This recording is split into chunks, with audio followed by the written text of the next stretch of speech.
So good morning, everybody. Welcome to another half day of lectures. I am going to start by acknowledging that the land that we gather on is the traditional territory of the Haudenosaunee and Anishinaabeg. This territory is covered by the Upper Canada Treaties. It's within the lands protected by the Dish with One Spoon Wampum Agreement and is directly adjacent to Haldimand Treaty territory. So our first speaker today is Dr. Alim Nagji, and I will invite him to share his slides. I believe you are the co-host now, so you can go ahead and do that. He is a family and emergency medicine physician and an assistant clinical professor and the director for emergency medicine clerkship at McMaster University. He helped develop a community emergency department simulation curriculum for Joseph Brant Hospital, where he is the director of simulation learning, MAC Care simulation lead, and the director of the ED clinical teaching unit. He completed a clinician educator diploma with a focus in simulation, and he has a passion for teaching. So the floor is yours, Dr. Nagji. Morning, everyone. Welcome back to another amazing Block 7. I hope you're all really enthusiastic about the fact that this was all switched to online because we're in wave 5, is it, of Omicron? But hopefully we'll still have some fun together this morning. In an attempt to make this as interactive as possible, I got Poll Everywhere going in this talk. So I'm guessing most of you are familiar with this, but you can grab your device and kind of go over to polleb.com. And then if you enter MacEmerge, you should be able to do the polls as well at the same time. So I'm just going to give everyone a second to kind of find the website and make sure you can do that. And we'll do a little trial here.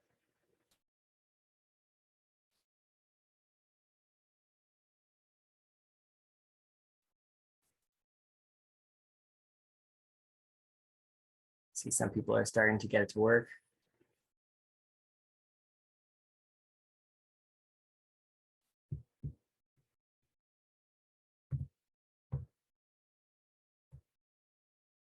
There we go, getting some good responses now. Overall, seems to be like a lot of love for it, which, yeah, I would agree with. It's pretty solid, pretty solid. Nice surprising twist at the end. Good complementary characters. Love the new Bond. Okay, all right. Looks like we're gonna have some fun. So let's hop right in with some cases. So I'm not gonna read the cases out loud because I'm guessing if you made it this far in med school, you could read. But curious what you're looking for in exam. So you can drop what you're thinking in the chat box if you want, so I can kind of see it and let me know what you're thinking.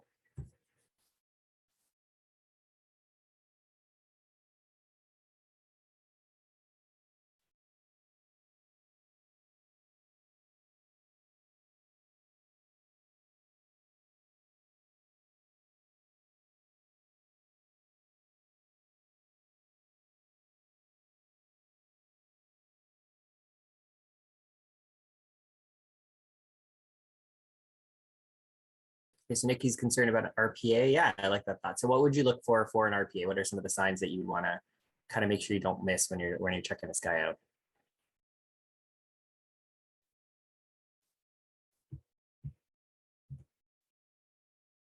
Okay, so we think maybe a bit of uvula deviation. Okay. Theme with neck extension. Yeah, so Alex is saying maybe the pain's gonna go back. Cooper's dropping the trismus in there, right? Remember, not being able to open that mouth fully is always a bad thing with sore throats, right? If they're walking into your office and they're like, aha, really? And they can't open that mouth, they got that stiff neck, they got the stridor, obviously stridor being dangerous. Maybe if they're drooling, can't swallow or handle their own secretions, those are all concerning features. And then differentials, we already got RPA up there. Anything else that you'd be concerned about?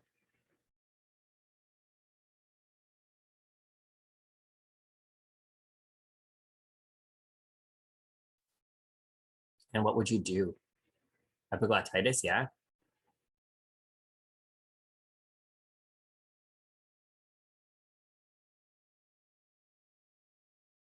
Tonsillar abscess, yeah. Is there kind of like a big hunking thing back there that's pushing the uvula over? So remember for stuff that's higher up, like the tonsillar or paratonsillar stuff, like the paratonsillar abscess or the paratonsillar cellulitis, that's where you'll really see the uvula deviation.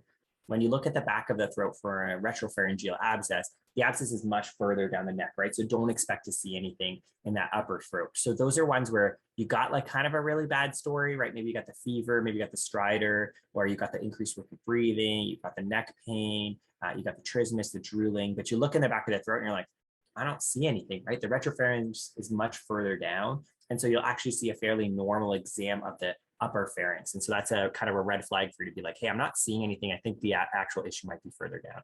And what do you do for these?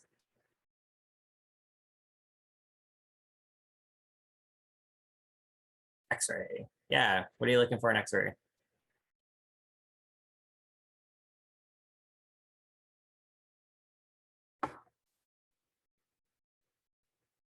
So if we jump over to management, some people are jumping to, yeah, let's just drain this. Some people are thinking you can give some antibiotics and call it ENT. So why don't we rank them? What you think is the most important of all these options?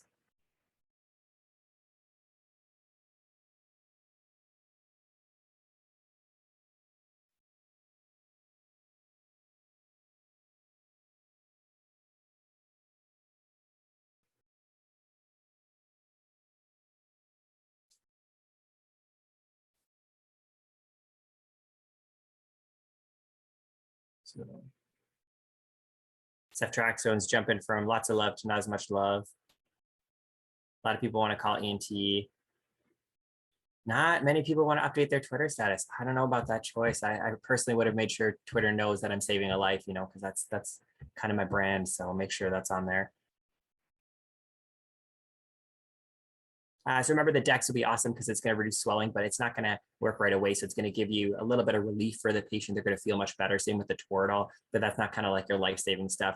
Fluid bolusing this guy because he was febrile and tachycardic, definitely a great choice, as well as getting some antibiotics on him. So loving that. So yeah, these are guys that you want to be very concerned about, right? Because remember, we're talking about something in the back of the neck. You want to make sure that this is a person who's kind of heading into the emergency department to get checked out, right? This isn't someone where you're just like, maybe kind of outpatient ENT referral or something like that. If you're seeing or finding those signs, even without a clear evidence of an abscess, right? Remember, the RPAs are going to look normal to you if you're seeing them in your clinic. Those are people you should be sending into the emergency department for urgent evaluation by ENT and urgent further imaging as well. If you do the X-ray, you'll see that prevertebral soft tissue swelling. So you can see here in this one, this is a bad one. There's even a bit of gas in the X-ray here, and you can see that's kind of swollen up there. So what's happening is, right, if we're thinking of the part that we can see the part at the very top here, right, all the way back here, that's going to be nice and swollen. So you might also see physical swelling in the neck, or you may not, depending on the extent of it. And these are things that want to go to ENT for drainage. For these, you want to be really careful as well, because sometimes you need to get further imaging with like a CT neck. And these are high risk of obstructing the airway. And so you want to make sure that you're very, very careful about these in a monitored setting. You want to make sure that if you needed, you can have an airway plan, including even a surgical airway here, because sometimes it might be physically impossible to pass the tube because there's all this pus around the airway that's kind of distorting the anatomy or making it swollen. So these are people you don't kind of mess around with and you kind of keep closely. Just a quick reminder for those of you who are going to do anything acute that you want to make sure you remember how to do your crike if you need to, because these are patients where they're at high risk of it. So you can kind of slide down, do that laryngeal handshake on yourself and remind yourself of where that that membrane is, that cricothyroid membrane. And then you can kind of cut with the scalpel, throw the bougie in there, throw the tube over top of it. Questions about case one?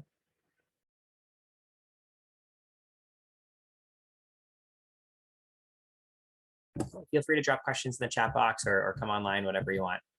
So let's jump into case number 2.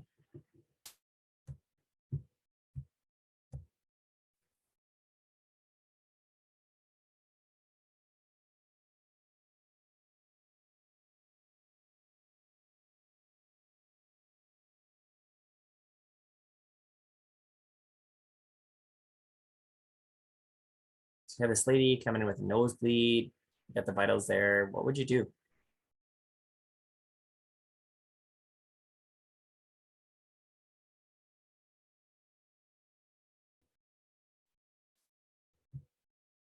Love the ABCs, Madeline. Great thought, right? Because sometimes there's a ton of blood that can kind of really obscure things. So make sure they're stable. Some love for nasal packing. Atiba, what meds? What did you mean by meds? Like give meds, check meds. What meds is she on? She's on warfarin. And then let's say warfarin, metformin, Ramapro. Okay, so someone wants to take a look. Some people want a cautery. And yes, she's on blood thinner. She's on warfarin. So it sounds like we want to kind of take a look. We want to get an INR to make sure she's therapeutic. We want to kind of do cautery versus packing is kind of what seems to be the dominant thought here.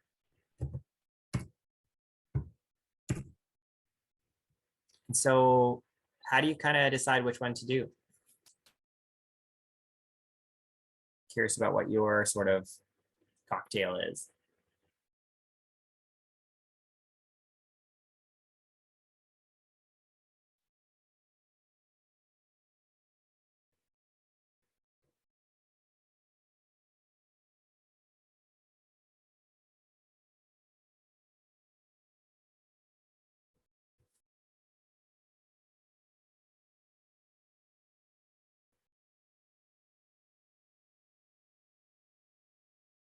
So bilateral packing seems to be first, then anterior packing, and then a temporary packing, then silver nitrate cautery, clarinears, and colline tea.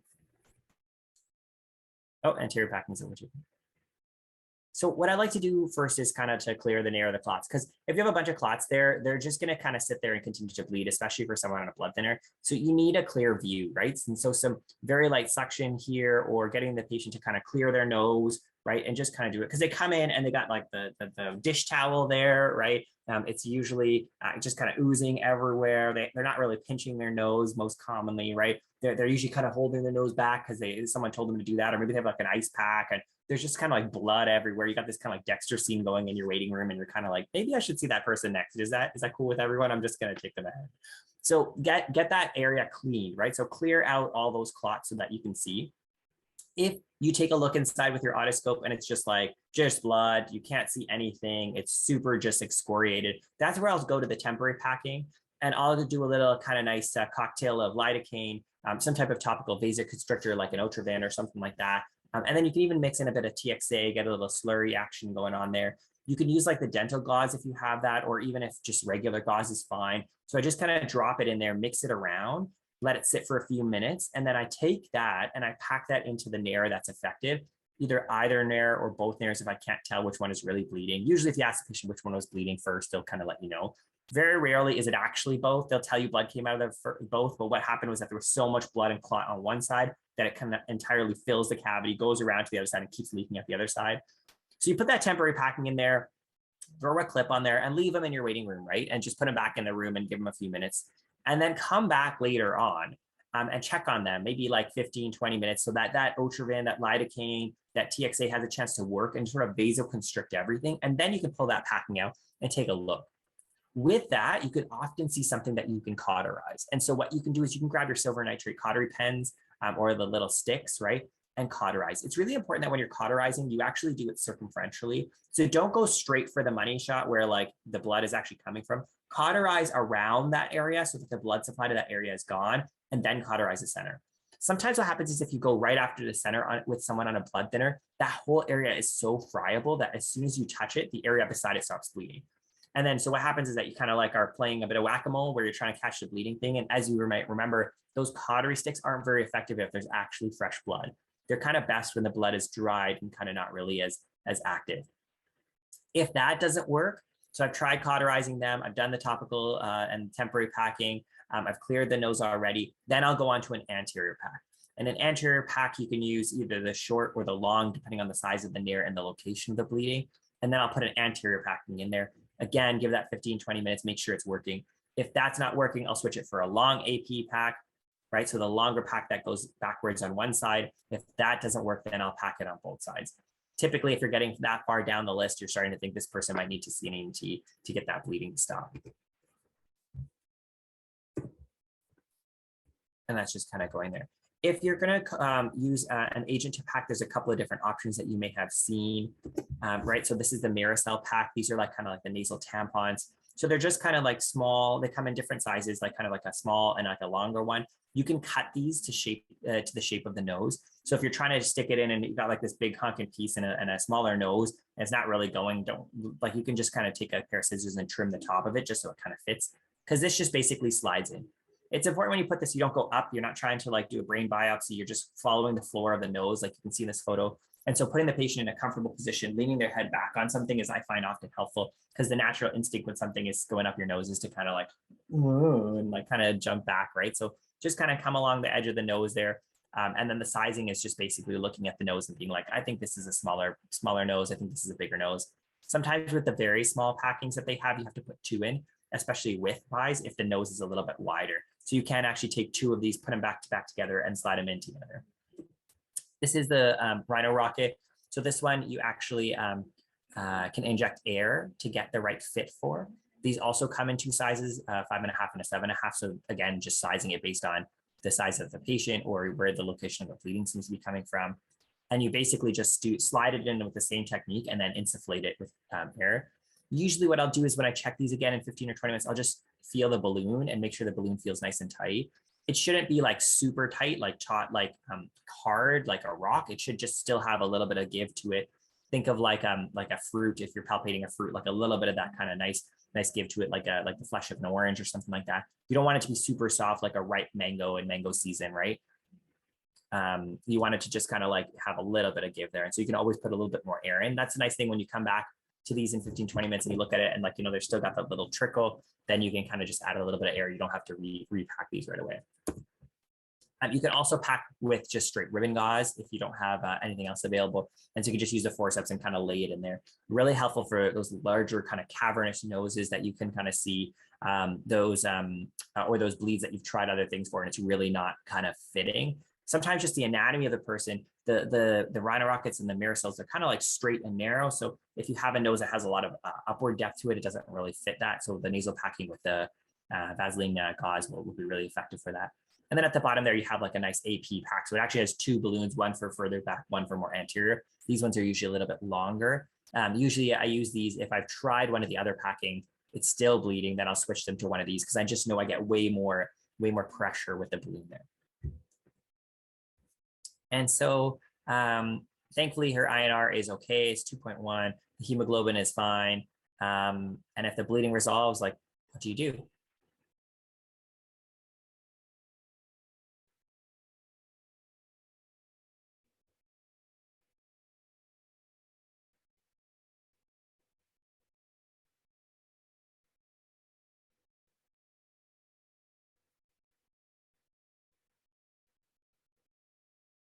Would you do anything different? Maybe we'll leave the packing in for 24 to 48 hours. Okay, yeah, let's leave it in. I like that. So you look at the schedule and you say, okay, when is my colleague on call? Okay, that's when you're coming back. Okay. Yeah. So you just kind of defer that for another visit when someone else is on. I love that. Yeah. Just come back and my good colleague will take care of you. He's a really good doctor, I swear. So yeah, usually we leave it in for a little bit of time because we want to make sure that there's enough time for that epistaxis to kind of really settle down and form clots, especially for patients on blood thinners. 48 hours is really effective because you want that time for things to really settle down. The Rhino Rockets actually have something on it that like helps with clotting as well. And so it's supposed to be some sort of like proprietary technology or something like that. What would you do with the blood thinner?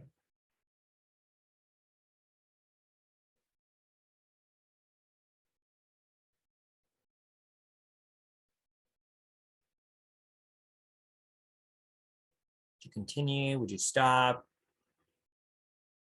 Would you switch to a DOAC? Because like they're probably better, I think. I don't know. That's what the drug rep said last time you bought me lunch. Or maybe we'll just stop it. Looks like the vast majority of you, 95% in favor of continuing the anticoagulant. Yeah, seems really reasonable, right? Because if you think about what her CHADS2 was, right? She had AFib, she was older, she had hypertension, right? So your risk of stroke is pretty decent one there, remembering that your anticoagulants cut that risk in about half. And so for minor bleeds, really don't stop that anticoagulant. It's also important that you explain this to patients and tell them this, because very often we'll see patients who've had nosebleeds who've stopped their anticoagulation. And when you kind of ask them about it, they're like, oh, well, no one told me to continue. So I actually do make this like a discrete part of my discharge instructions, and I tell them why. And I usually say something like, a stroke is kind of worse than a nosebleed. I mean, I don't like to rank specialties, but I'm going to say that a stroke is probably much more significant of a quality of life thing than this nosebleed. And so I kind of explained to them that, look, your risk of having anything bad from this nosebleed by continuing this, the warfarin is probably pretty minor. If they're having recurrent nosebleeds, I also talk to them about that as well, of what they can do. For example, though, if they come in and their INR is like super therapeutic, then it might be reasonable. Or there's like kind of ongoing bleeding despite multiple attempts, like, they've been back and forth to your office, they've been to the ED a bunch of times, and this nosebleed just won't settle down. It might also be reasonable to kind of hold it. Or if they have a very low CHAD score as well, right? Because remember, that's like an annual risk, right? So stopping it for a day or two is kind of like akin to the patient missing a dose or two. A bit more tricky with warfarin though, right? Because you have all those issues of like, how do you get them back to therapeutic, right? Like, can you actually get them back? And then Ashley's asking a great question of, do you need antibiotic prophylaxis? And you definitely don't need to start antibiotics for these. There's some great studies that have already shown this. If they have a mechanical valve, obviously that's a lot higher risk. So those are patients where you don't want them stopping that anticoagulation. You probably want them continuing it.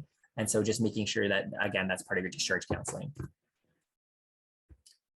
And basically, it's the same if they're on one of these new agents. I guess they're called DOACs now instead of NOACs, but basically it's the same as if you reverse the warfarin. So definitely just kind of same guidelines and guidance apply. Prophylactic antibiotics, no evidence for routine use.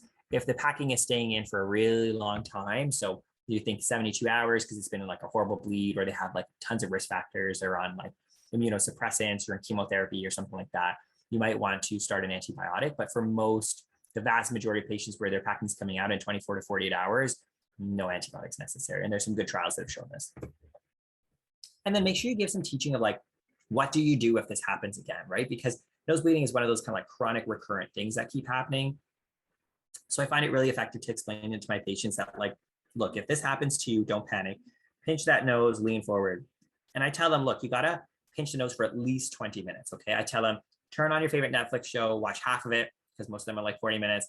And if you halfway point, you're still bleeding, then pinch it again and finish the episode. And then if after 40 minutes it's still bleeding, you should probably come into the emerge.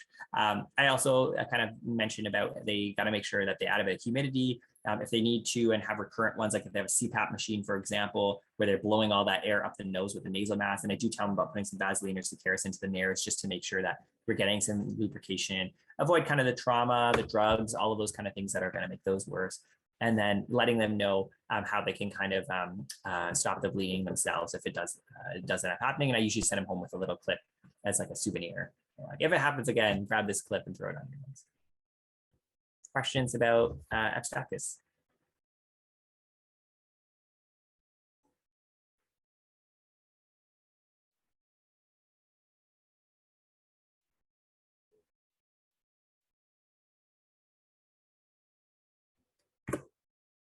Okay, let's look at case 3.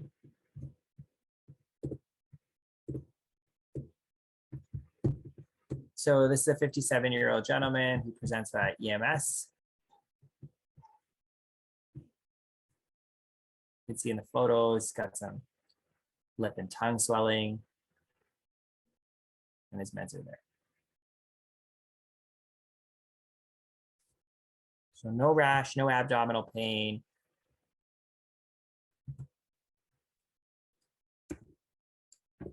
So what's your differential here? You can drop it in the Jamboard, or you can put it in the chat. So Hamid's saying angioedema, Isa angioedema. Yeah, lots of thoughts of angioedema. Cooper Point makes a good point about, like, how do you know this isn't anaphylaxis? So how are you all telling if this is angioedema or if this is anaphylaxis?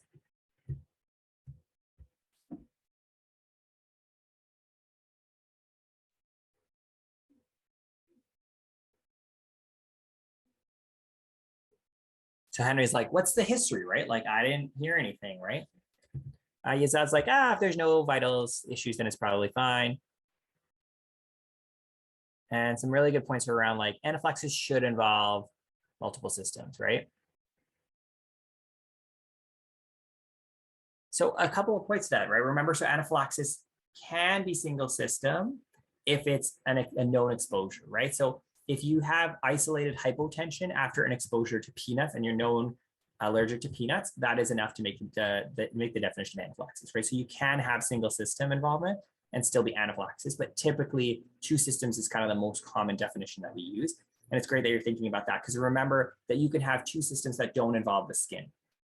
And those are the tricky ones, right? Because like if someone comes into your clinic with wheezing and diarrhea, right, anaphylaxis isn't always the first thing that you're going to think about. So that's just a reminder to think about anaphylaxis in those cases and get that history. Is there something there that was a clear trigger, right? Like, did they take the medication, start a new food, do a new travel, try a new product, and then develop those symptoms? Because that could be anaphylaxis. Anything that also involves the upper airway after an exposure, I get concerned about anaphylaxis as well, because what if we just haven't seen the second system yet, right? Because we know that anaphylaxis can evolve over time, right? So if this guy comes in and his face is swollen here, right? And he's got that tongue or lip swelling, and I just haven't seen the rash yet, am I missing anaphylaxis and I'm missing something in the airway, right? So for these individuals, I get really concerned and I think about doing IM epi, even though I'm not 100% sure that this is anaphylaxis. This is not really evidence-based. This is more kind of like the practical point of, I don't want to be like an hour and a half later being like, oh, he now has like urticaria wheals, right? And so therefore he's got anaphylaxis. And I've kind of missed the boat on it and I haven't given any epi and they've gotten worse from that. From the lens of angioedema purely from an ACE, there's not really much to do other than stopping the ACE and monitoring their airway and just making sure that they remain stable, right? And there's some questions around like further investigations. So like, what do you guys mean by that? There's some questions about like maybe like a tryptase level or like some blood work. Are there any blood tests or anything like that that we could do that would help us delineate that? And if so, what? So feel free to drop that in the chat. For these angioedemas that are mediated by drugs, there's not really much role for steroids or the H1H2 blockers. There's not really much role for the C1 esterases, FFP, which you would use in like hereditary angioedema. Again, kind of just respecting the airway here, right? And so you can see there's kind of two pictures here. Here's one on the left side, what the airway looks like at kind of time 0. And this is just a very short time later. I had this guy, he was this like old gentleman. He was kind of like blind. This is old like Punjabi uncle. And he was just kind of like, he would just sit there and watch Indian soaps and kind of like, drink and kind of like have a little bit of a drink. And so he came in one day because they were like, oh, the cleaning lady was kind of cleaning in that area and actually left a bottle of bleach right beside his cup. And so he actually took a shot of bleach. And so he came in initially and it wasn't very impressive. Like his throat was just kind of like a little bit red. And he's like, oh no, yeah. And I was like, oh, that doesn't seem like a very good story. And then when I kind of like waited on this because I was like, he doesn't look that bad. Vitals were perfectly pristine, stable, just a little bit of erythema at the back of the throat. Within about half an hour, his airway looked like the one on the right. And when I went to go intubate him, his airway looked like the Michelin Man. It was just red, like puffy, swollen. I couldn't identify a single landmark, had no idea what I was doing. This guy got like super sick. Thankfully that day, anesthetists just happened to be walking through the emergency. This like never happens, but he was like finished his shift and he was just like walking through the department, was like, hey, I just thought I'd just check in. And I'm like, what? Like this does now, like you come here, please help me. And he basically had to intubate with a blind technique because it was so swollen. We couldn't see anything, could not even generate a view. And so it's just a reminder that even though the airway right now, it might not be an issue, remember and respect that the airway can get worse. One thing I often see learners do, especially early on if they haven't had a lot of critical care experience, is when they're doing their ABCs, they just do A as, is this patient breathing? Or is this patient talking? And they kind of stop there and they kind of mix A and B together and they kind of just let A be just as a can they talk? But you don't take the step back and say, what would I do if the airway was to get worse, right? So if this patient were to decompensate, what would my steps be? And so taking a moment for sicker patients and thinking in your office even, or when you're seeing them, wherever you're seeing them, if this patient were to get sicker, what would we need to do is helpful. Because in family medicine, you're seeing a ton of patients who are not that sick, and you're trying to find the one who is sick, who's hiding amongst there, right? Marissa makes the good point of like, yeah, would you have done anything differently? I definitely would have intubated earlier, right? And that was kind of a mistake on my part that I should have anticipated that this airway is going to get much more significantly difficult, and kind of taken the easy intubation when I had it available to me. And that's when, you hear people say in the indications for intubation, projected course. That's one of your 4 reasons to intubate. What are the other ones, if you can remember? There's failure to oxygenate, failure to ventilate, inability to protect, and projected course, right? So those are the 4 reasons to intubate. So for projected course, like for example, if you have an expanding neck hematoma, right? So the guy got hit in the neck with a hockey stick, or there's a big steak knife sitting outside the neck, you're like, oh, that's gonna get worse fast. Maybe we should do something now. Just a reminder to you to respect the airway and to kind of consider it kind of early on, even if the patient is looking stable and just kind of chilling there. There's not really much role for the blood work in the acute management of these patients, because the blood tests like for your C1 levels and everything like that do take a long time to come back.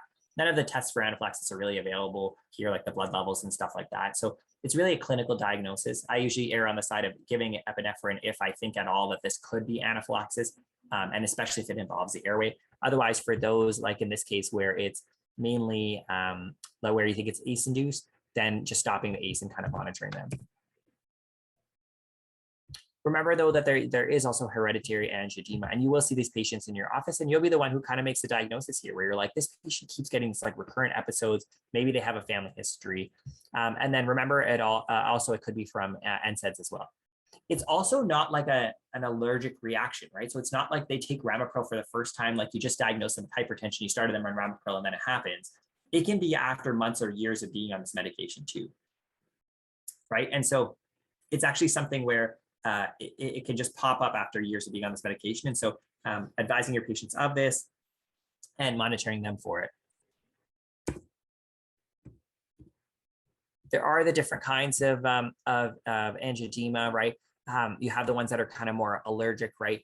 These ones kind of get lumped in and treated the same as anaphylaxis, and often we can't kind of really tell the difference here. The ACE-induced ones are bradykinin mediated, and so what that means is they won't really have a response to the epi. I'm giving the epi because I think that what if this is anaphylaxis and I just haven't seen a second system yet in its involving the airway. So I'm not really expecting a big improvement in it. And sometimes that's a telltale sign that they didn't get any better. And looking back at it, I'm like, oh, actually, I think this might be related to a medication instead. And then the last kind is the hereditary kind. Most of the patients who have a formal diagnosis of a hereditary angioedema often know quite well what to take and what to do. And so they'll often have their medications on them. And so we'll sometimes come in just for assistance with administering those medications, counseling the patients as well, if you have them in your practice, about what to monitor for and when to go to the emergency department for as well is also important. And many of them will often have an action plan that they've kind of created with their care team as well. Questions about angioedema or anaphylaxis?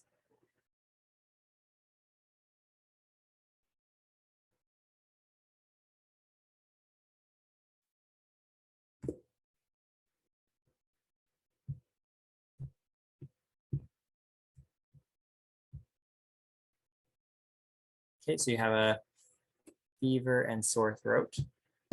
What would you look for on exam? And what's your differential?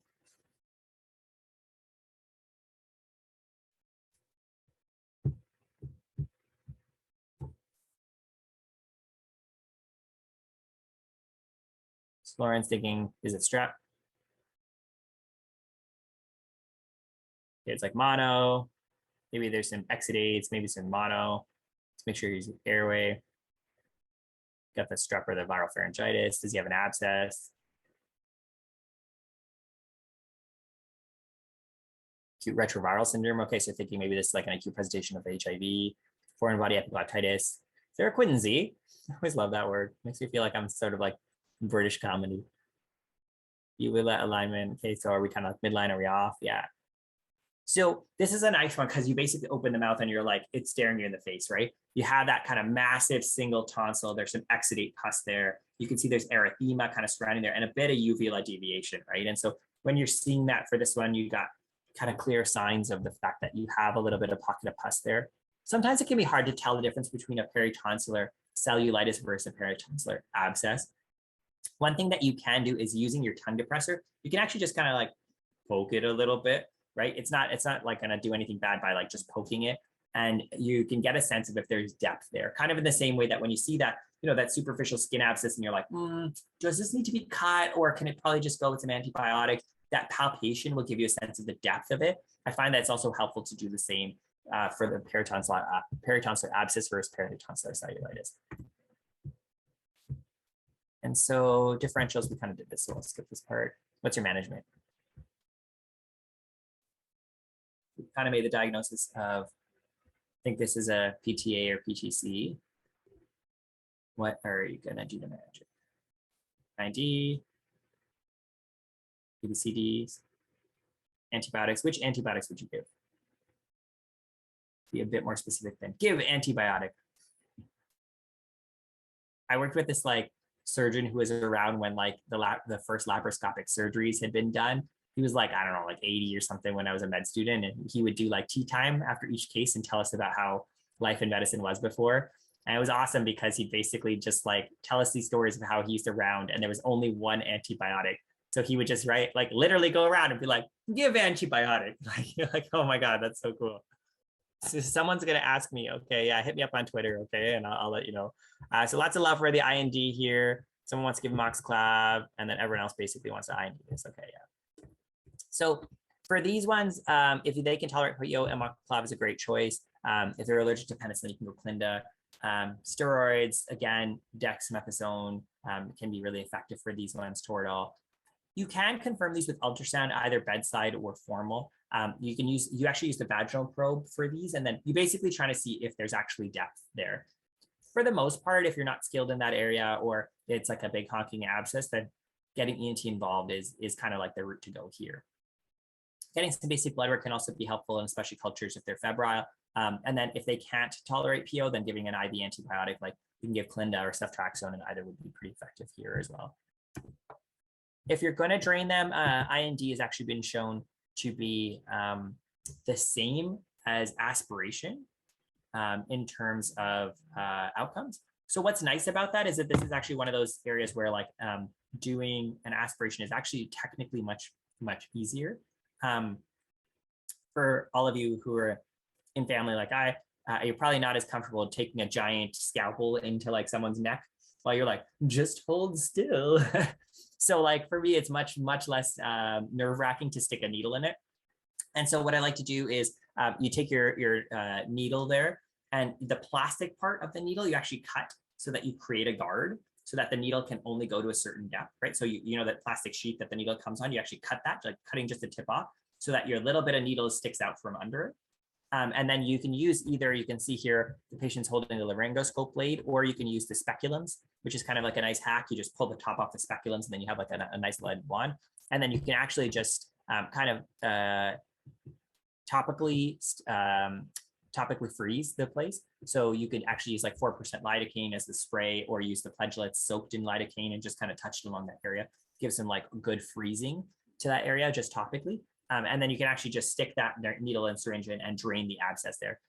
Keep in mind though that your carotid artery is just kind of right behind it. So this is something where like if you haven't had practice or done this before, or this is ideally done in some type of monitoring setting, this is probably not a good place, not a good procedure to do in your office. But this might be something where for those of you who are going to be working in EDs or in like urgent cares or things like that, where you have a little bit more access to some next level tools, or if you're going to be doing any type of rural medicine where you may be the only provider in the area. So if you're going to be in some type of situation like that, then getting some extra training and practice with this is really effective, because it's actually pretty like straightforward to do. But you just want to make sure you're really familiar with your landmarks and your anatomy, and you want to try and avoid angling towards a carotid and kind of aiming more towards the midline. Questions about the peritonsillar abscess, peritonsillar cellulitis? The other thing I'll mention is suspect this in patients who have been diagnosed with, quote unquote strep pharyngitis, but aren't getting better, right? So this is the patient who still has the fever at like 48 hours after antibiotics, or who seems to be progressing or getting worse, or has any of those symptoms like the trismus or the neck pain or drooling, like those kind of things where you're like, this isn't like other pharyngitis, pharyngitis I've seen.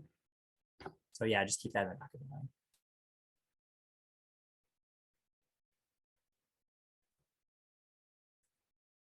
Questions? Okay, we'll move on.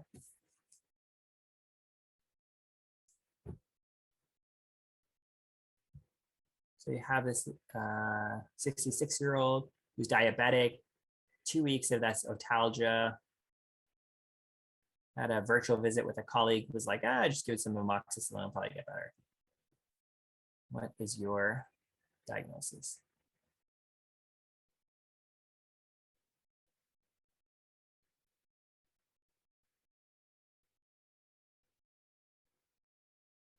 So 50-50 for otitis externa versus malignant otitis externa. What's that?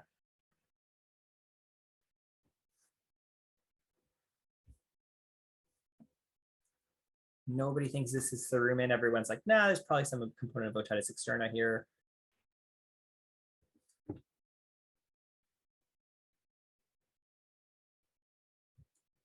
So about 60-40 with otitis externa versus malignant otitis externa. So remember here, when we go back to our story, there's a couple of red flags here, okay? So you have a prolonged duration of symptoms. So you have about 2 weeks. You have a diabetic, and you have a failure to respond to an antibiotic therapy already. Whenever I have a patient who gets sicker despite a treatment, I always ask myself 2 questions. The first is, do I have the right diagnosis, and do I have the right treatment, right? Because if I have the right diagnosis, then I want to make sure I'm on the right path, and I'm not just following what another provider has kind of put down as the care plan.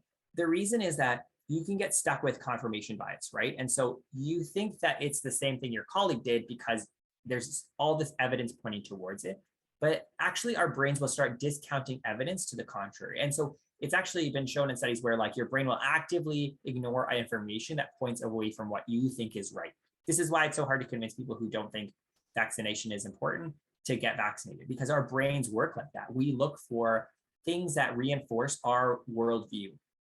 So we're more likely to read that type of information, listen to that type of information, agree with that type of information. In diagnoses, though, this can be very deadly because we can actually follow a care plan that might not be the right one. And so I always take a step back with when I'm seeing patients and ask myself that question of, have I ruled out that dangerous thing that this could be? So with those couple of red flags that were there, you're also going to see some other things. You could see protrusion of the ear. You could see headache.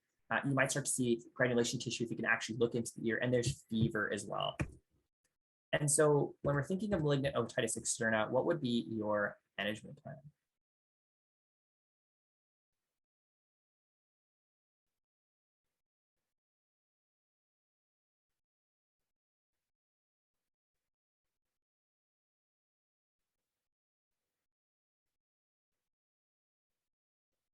Sometimes you can't choose all in this one, and sometimes it only lets you pick one.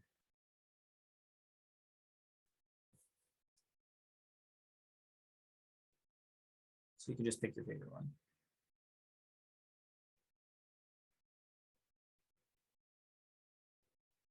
Yeah, it looks like it's only letting you pick one.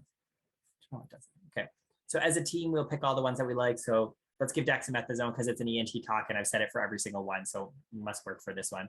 Let's call it ENT because this one seems tricky. Let's get some type of antibiotics, and looks like Cipro is the one on top for most people, with Piptazo coming and ceftriaxone getting very little love, which is surprising because it's the talk by an Emerge doc. I have to continually mention ceftriaxone and ketamine. It's like the only 2 drugs I know. So for these ones, remember that most commonly these are diabetic. So one other key consideration is to consider, is there DKA happening, right? Because these are kind of like infections that could build up over time and patients can get quite sick. We do want to make sure we have some type of pseudomonal coverage. So ceftriaxone is not a good choice for these patients. Cipro or Piptazo are better choices for this. And then these can actually be fungal infections as well. And so considering an antifungal as well can be there as well. These are patients where they can get quite sick from this. And so admitting for ENT referral and antibiotics would be good. Jamine's saying antifungal, steroid, and antibiotics. What's that? What is this magical drug? I don't know. We used to use the yellow powder. I don't know. I did a rotation in ENT, and they told me it's the yellow powder. So when I asked what's that, and they told me it's a combination of the 3: antifungal, steroid, and antibiotic. And that was in Halifax. I'm not sure what. And they like made the powder themselves, or like you can prescribe this? No, actually they have it. It's called the yellow powder. Oh, wow. Okay, cool. That's awesome. Thanks for sharing that. Yeah. Yeah, I thought that I didn't like, I'm the only one who doesn't know that, but I don't know.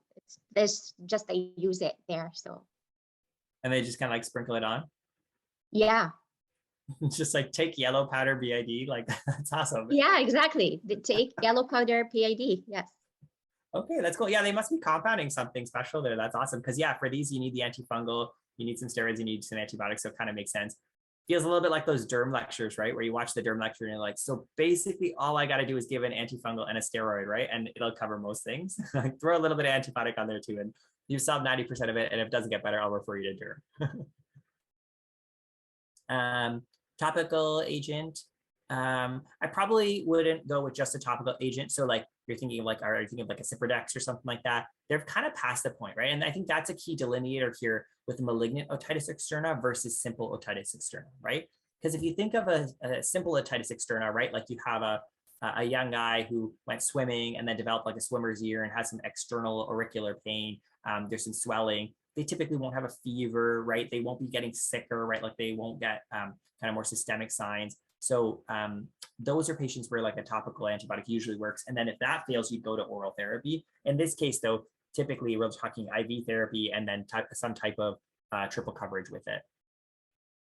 I would say that I would just go systemic dex in this case, mainly because I think these patients have a risk of getting sicker. So for your simple otitis externa, then a topical agent is great and effective both from a pain relief point of view and a symptom control. In malignant otitis externa, you're talking about those that infection is going deeper into the skin and into the tissue. And so that's what I'm concerned about. That's why we're CTing it and trying to make sure that there's nothing there, because sometimes these patients have debridement. And if we go back to kind of our signs for the difference, you're starting to actually see that there's involvement in other areas, right? Because if you think of simple otitis externa, there's not typically like discharge. The pain is kind of more just like auricular pain rather than like deep pain. They don't usually have things like headache or fever or cranial nerve involvements or anything like that. So these are patients where things have kind of progressed, I think, past topical into systemic therapy. Thanks. You have to find out about this yellow powder. It's great. And then sometimes they will use hyperbarics for these patients as well. And so they might need hyperbaric therapies, and they typically have prolonged durations of treatment, like 6 weeks or so. Questions?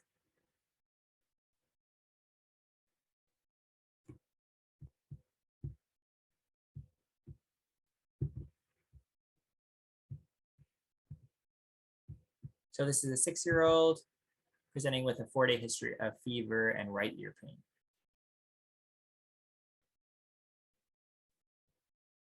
So you got your vitals that are there. Mastoiditis. Everyone's like mastoiditis. And what are you going to treat? We'll just keep going on the chat. It seems like people are using it. So what's your treatment for mastoiditis?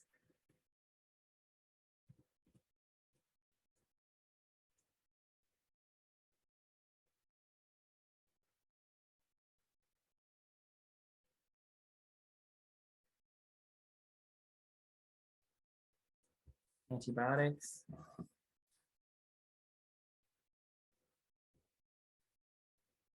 So a couple of key things about delineating mastoiditis from otitis media, right?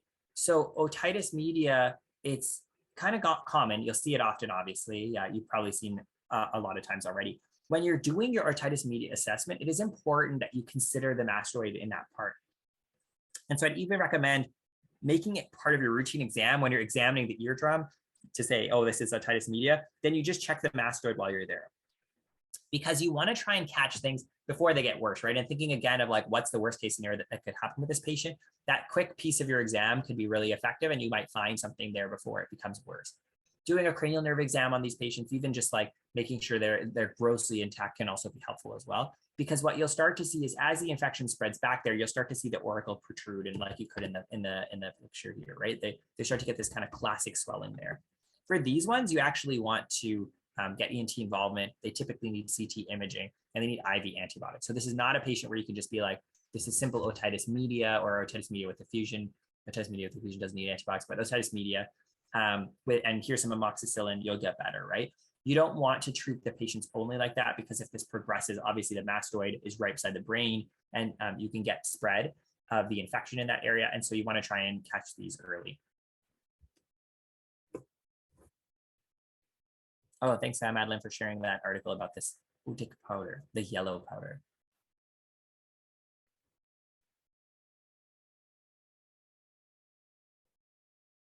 So what do you guys think of this kid, other than the fact that he's posing for some type of French portrait?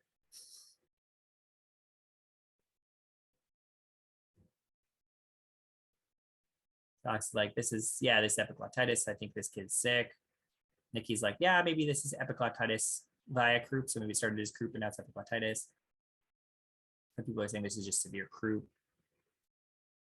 Yeah, Merson's making the good point that this is tripoding, right? So they got that kind of classic tripod structure, right?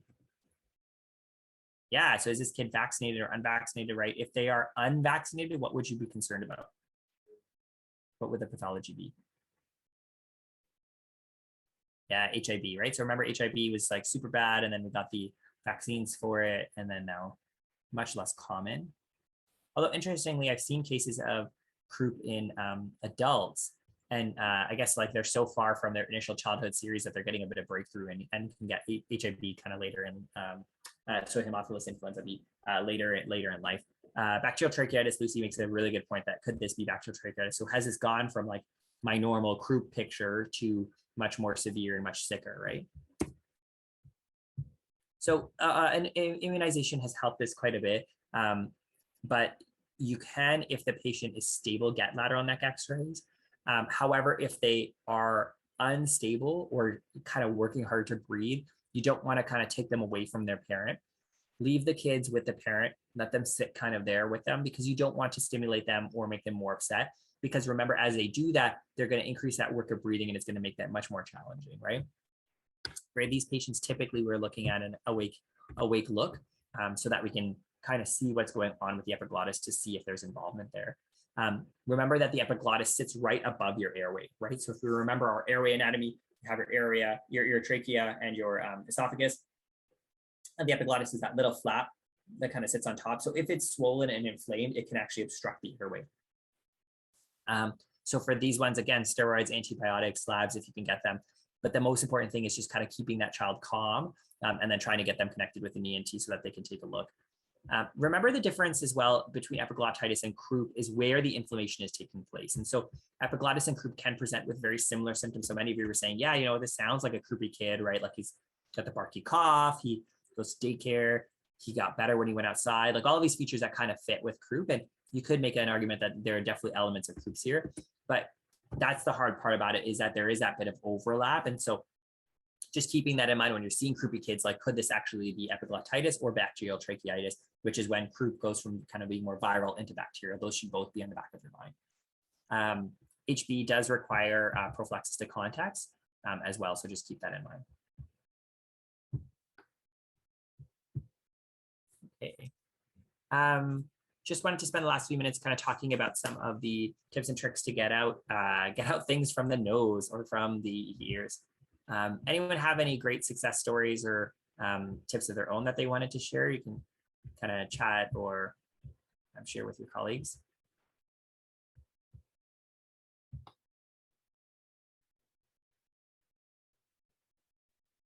Henry loves a mother's kiss. Oh. So it was just like wax in the ears. That's amazing. I guess it would look weird because it would be orange. So how did you get it out?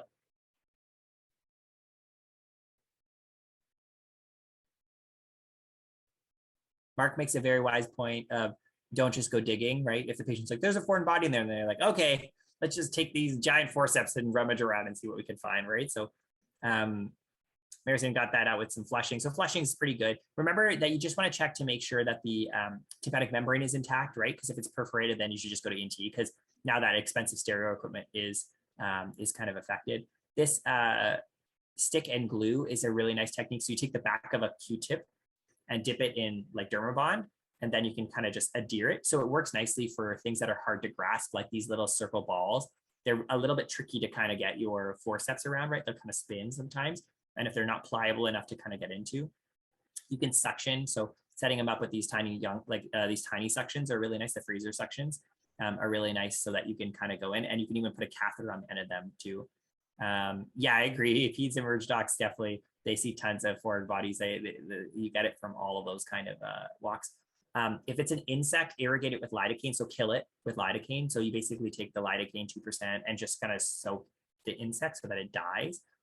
They'll tend to come apart a little bit, the insects. They might kind of like come apart in pieces, which is the grossest thing, but yeah. The curettes you guys have mentioned, balloon catheter. So there is a CATS extractor. I think I have a picture of it on my next slide. Here we go. So this is the CATS extractor. You kind of, it's like a tiny version of a Foley. And so what you can do is you can basically stick it into the nose. So that's what the setup looks like. You put it into the nose, inflate the balloon, and then pull it out behind. So it's really effective for pulling out things like coins, little things from the nose as well. And you can see the kids just like watching it happen. Really important that you're steering the child properly. So one arm around the chest and both arms, and the second on the forehead.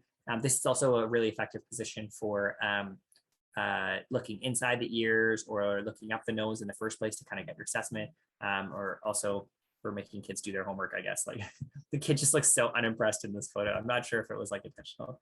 Henry pointed out the mother's kiss. This is a great one. So you basically, if it's in the nose, you occlude one of the nares and the mom comes and does positive pressure ventilation. So she basically takes a deep breath in and blows into the child's nose, child's mouth, while occluding one nare, and that air just kind of goes out and comes out. You can also do this using a bag valve mask. So you could actually replace the mom with a bag valve mask. And so occluding one nare, bag valve mask, and just insufflate, and then you can kind of get the foreign body out that way too. Any other, yeah, bag valve mask kiss instead of the mother's kiss. Any other tips, tricks, cool stories you have of things you've pulled out of ears and noses?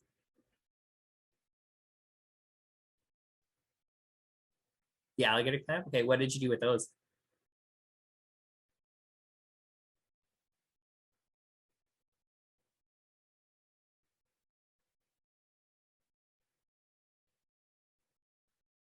Just kind of went in and got some stuff out. Yeah, so those are the nice ones that are like, they kind of look like this. So they're really kind of nice for grabbing stuff. They're usually on ENT carts. You'll kind of find them. Might be helpful to think about what you'll have in your practice. So what are you going to have kind of in your office, right? Because you might not have like a suction setup or something like that. So you might just want to do like the Q-tip and glue, or you might want to do a little bit of positive pressure and things like that.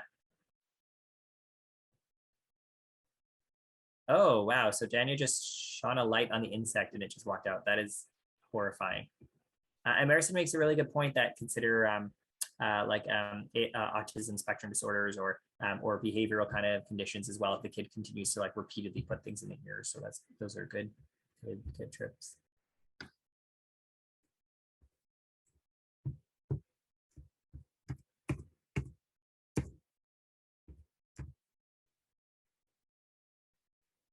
Oh, okay. And David makes the point that you can just kind of let things dissolve and then just irrigate it after. So if it's something that is water soluble, then kind of let it dissolve and then just kind of bring it out. Cool. Ask you what's one thing you learned today, just kind of share a takeaway from today's talk, and then also open for any questions if you have them. Again, you can unmute or drop them in the chat.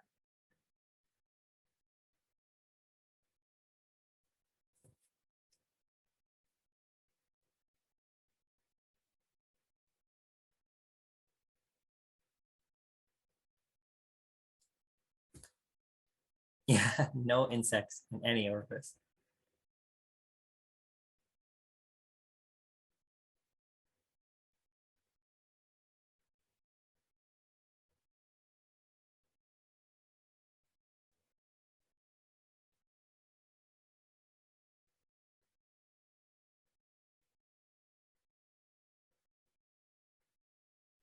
Okay, so we got some good takeaways.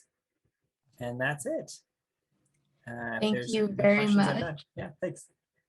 Thank you very much, Dr. Naji. As you could see, there was a lot of very good take-home points there, and I think everything was very relevant to our future practices. Small plug for him, his Twitter account is @alimnagji, so you can go ahead and follow him there. Thanks, everyone. Hope you have a great day.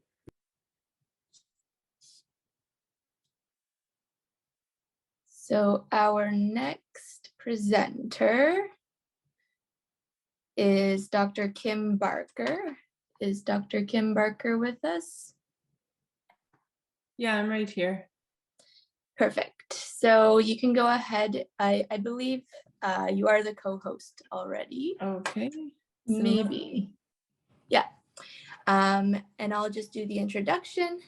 So Dr. Barker is a staff emergency physician at Hamilton Health Sciences.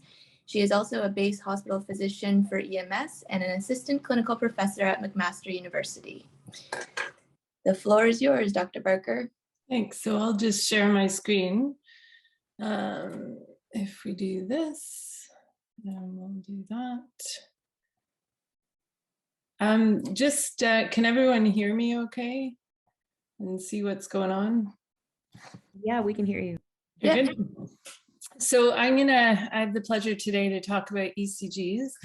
I should tell you too, I had a sort of an emergency meeting come up at 11 today. So I'm going to talk about ECGs for about 45 minutes. And also then we're going to talk about x-rays for 45 minutes, and then you get a bit of a break after. If anyone has any questions, this is a huge topic in a short period of time, and I am very mindful this is not a Zoom-friendly lecture as it could be, because it's better to sit down with ECGs and look at them. So I've put my email here. If anybody has any questions or wants to talk about ECGs, I'd be happy to do that. And I've put some little breaks in the middle of this talk too, where I'll take a look at the chat and we can discuss any questions that come up. Okay, so we'll get started. So today what I want to do is talk about specific ECG characteristics that can help you diagnose and manage a variety of potentially lethal medical conditions. So I hope as family docs, it's a really good idea to have the ability to do ECGs in your offices. A lot of you will be working in other sort of areas as well, and having a sort of knowledge of ECGs is super helpful. The way I've broken down this talk is I want to talk about 4 things specifically. We'll talk about wide complex QRSs.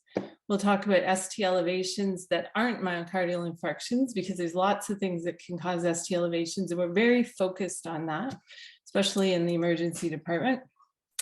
Then I'm going to talk about ST elevations, like ST elevation myocardial infarctions, but also myocardial infarctions that don't present with ST elevations. And sort of a new sort of way of thinking about this is think about them as occlusion myocardial infarctions, so OMIs, and that's relatively new. And then we'll finish up by talking about a few arrhythmias. So we've done this in sort of a case-based fashion. So first case is a 69-year-old male. This is a real patient I saw. Came in with complaining of bilateral leg pain and swelling. He's got a history of diabetes, cancer, and chronic renal failure. These are his vital signs, so a bit tachy, hypertensive, breathing fast, SATing okay.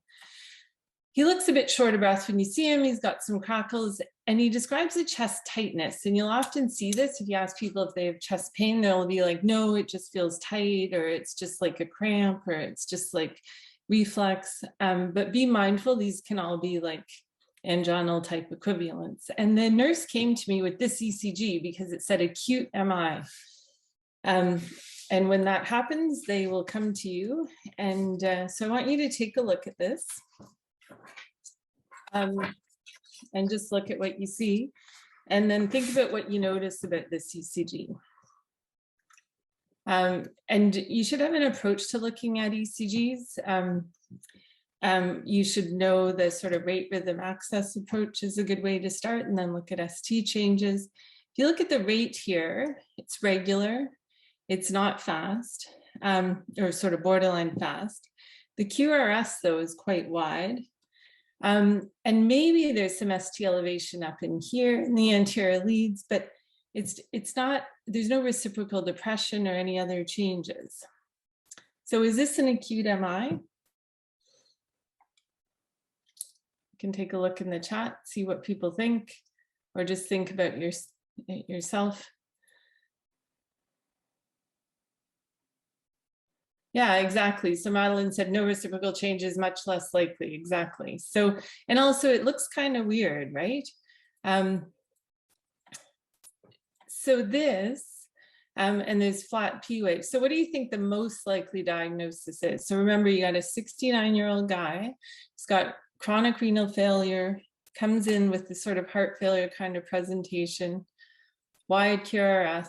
Yeah, so everybody's got some good. So you guys are thinking hyper K, and that's exactly what this is. And Marison brings up a good point because there are some peak T waves in here if you look. So hyperkalemia is what's the cause of this fellow's ST elevation. Could this be an anterior ST elevation MI? Unlikely, because there's no reciprocal depression. Pericarditis we'll talk about later, but usually you get sort of diffuse ST changes. Could it be VTach? That is a possibility, but usually ventricular tachycardia is a bit faster. So this is hyperkalemia. Treatment for kalemia, you guys should have a good handle on this because you'll need it when you do lots of different, you'll see this a lot. So what's the, think about, just while you're sitting there, you can write down like 4 things that you'd use to treat hyperkalemia. And you can pop them in the chat if you want, or just think about them yourselves. Good, so Alex is saying calcium, insulin, Kayexalate, Ventolin. Good.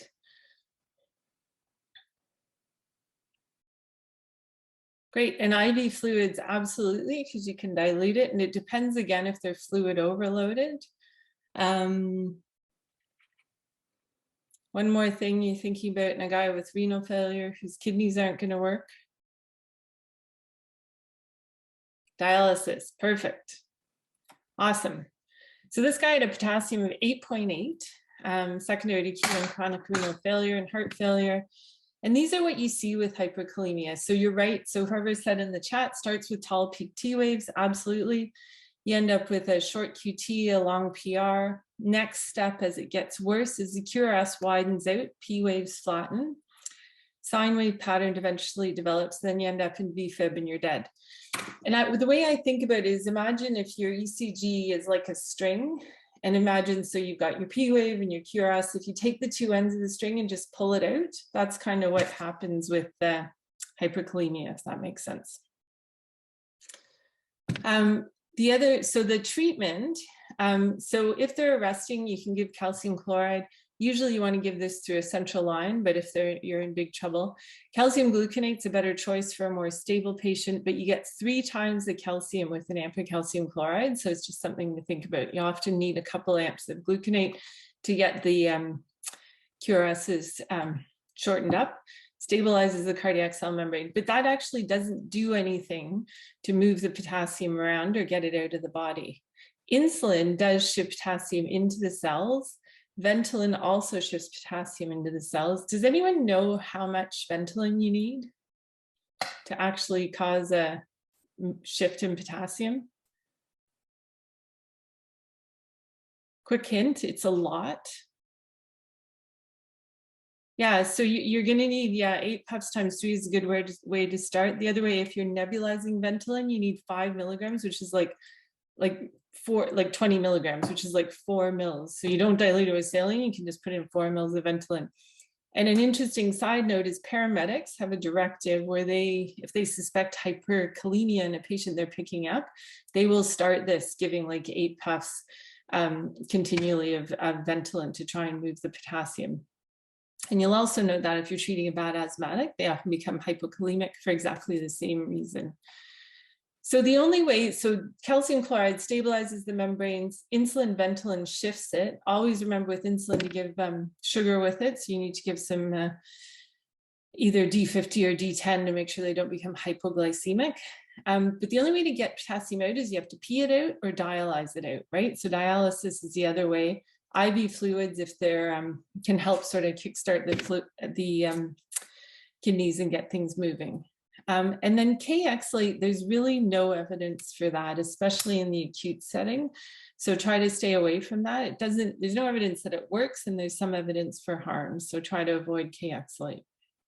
And the nurses will hate you if you order a Kayexalate retention enema. So here's a second ECG, exactly the same patient. This is done 2 hours later after insulin, fluids, Ventolin, calcium gluconate. You can see that the QRS complexes have shortened right down, and it looks like much happier to see this kind of ECG. So any questions about hyperkalemia specifically, I'll just stop there and you can write them in the chat.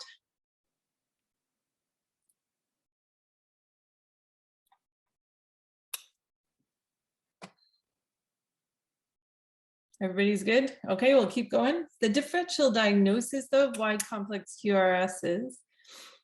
Can you give epi instead of Ventolin? No, it doesn't have the same shifting of potassium into the cells. It doesn't work the same way.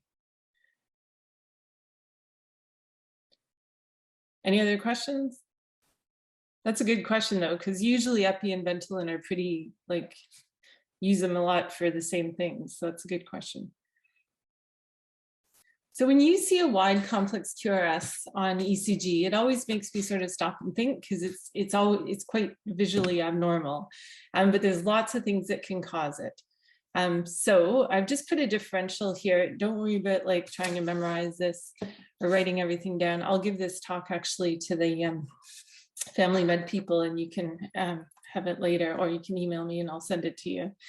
But basically there's lots of things. So heart blocks can cause it, ventricular tachycardia, absolutely. SVT with aberrancy, you've got to think about when you're given a wide complex QRS ECG, acute MIs. Good.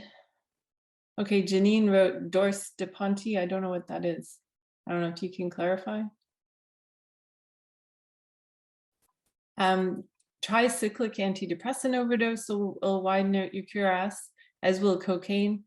Paced rhythms are tricky because you can sometimes not see the pacer spike, so then it just looks bizarre. And then cardiomyopathy. So any questions about wide complex QRSs? I'm still in Christmas comic mode here. And you guys can see the whole screen, correct? Yeah. Okay, good. Okay, so I'm gonna go on to case 2. So now I wanna talk about ST elevations and the different things that can cause ST elevation. And I've got another case for you here. So 43-year-old male complaining of chest pain, sudden onset, started 3 hours ago, goes to his left shoulder. He's totally healthy, doesn't even smoke. Oops. And these are his vital signs. So heart rate 60, maybe borderline hypertensive, borderline febrile, which is something to note. Increased breast rate is a bit tachypnic, but sounding well. And he won't lie flat because he said the pain's a lot worse supine. Heart sounds are normal. And he's mildly short of breath on exam. So this is his ECG. So I want everyone to take a look at this. And tell me what you noticed on his ECG.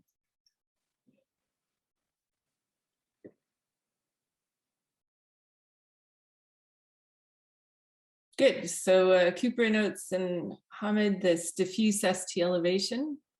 Great, and you can see that sort of everywhere, right? So it's in V2, V3, it's pretty marked, V4, V5. Whenever you see ST elevation, look for reciprocal depression, right? But again, you got ST elevation in sort of the inferior leads as well, right? And who said PR depression? Good, excellent. So you get some PR intervals, looks a bit down here, especially like if you look in 1 and 3 looks, and AVF look a bit down, and the P waves are pretty flat. Good, you guys are awesome. So we've got, and then I want you to look at the ST to T ratio. So this is a bit more complicated in V6. And I'm going to explain that a little bit more in a second. So basically we've got ST elevation that's diffuse. There's no reciprocal depression. The ST to T ratio is greater than 0.25 in V6. And he's got PR depression, 2-3 in AVF. This is the ST to T ratio. So if you look at the entire T wave, and then just the ST segment. See how it's more than a quarter, and in this case, it's about half. This is very sensitive for pericarditis. So again, if you're wondering, look at V6, and that can sometimes give you the clue. So I've kind of given it away, and you guys obviously have a good handle on this, but what's the most likely diagnosis here? Is pericarditis. Good. So could this be an anterior ST elevation MI? Again, unlikely because you don't have the reciprocal depression. PE, yes, absolutely this could be a PE because you get diffuse ST changes in pulmonary embolus that are often very non-specific and don't follow any pattern. So PE could still be in your differential, especially in a young guy with chest pain who's tachypnic. Could this be an inferior lateral ST elevation MI? Same idea, you're not getting the reciprocal depression. So this is pericarditis. And the findings of pericarditis occur in 4 phases. So we start off in phase 1 with diffuse ST elevation, and that's thought to be caused by subepicardial inflammation, especially in the lateral leads. PR depression, and then ST to T amplitude, as we discussed in V6 that I'm harping on. Phase 2, though, as the pericarditis progresses, the ST segments normalize, you end up with flat T waves. And then the ST segments normal or stay normal and your T waves flip. And then phase 4, it all goes back to normal. So if somebody's sort of sitting around with chest pain and has pericarditis and comes in a week or 2 later, and they have diffuse T wave inversion, they may have pericarditis that's just progressed to phase 3. And you can have a normal ECG with pericarditis. It's just something to think about. So this is just a schematic of that. So you got your ST elevation in stage 1 with your PR depression, and then the STs come down, PR stays down, flip your Ts, and then back to normal in stage 4. So what's the next step in managing this guy? So you see this guy in your office, you've done the ECG, you've diagnosed pericarditis. Does he need to go for urgent PCI to the hospital? Does he need an echocardiogram as an outpatient? Or can you just send him home on high dose NSAIDs? Or does he need to go to Emerge to get an echo and troponin testing? Oops. I'm going to give you guys a minute to see what people think.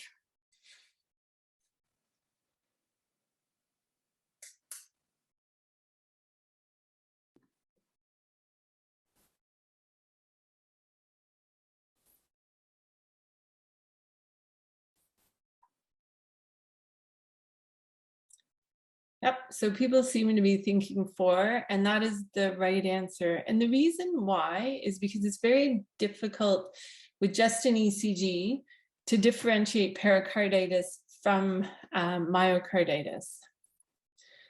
So you really need to do an echo to see if there's, or a bedside ultrasound to see if there's pericardial effusion. This guy's borderline febrile, so he might have a bit of myocarditis, although you can get a bit of a fever with pericarditis. If there's any heart failure or if the troponin's elevated, also this is myocarditis.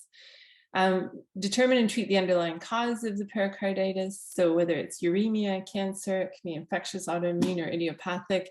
And then if at the end of the day, he's got no pericardial effusion, no bump in his troponins, the treatment is high dose NSAIDs for quite a long time, for usually about 3 weeks. So that's sort of the acute management of this guy. Goes to the hospital, sent home on high dose NSAIDs, there's no myocarditis, but then he comes back to your office, he's had NSAIDs for a week, but his chest pain's worse, he's more short of breath, and you do another ECG and it looks like this.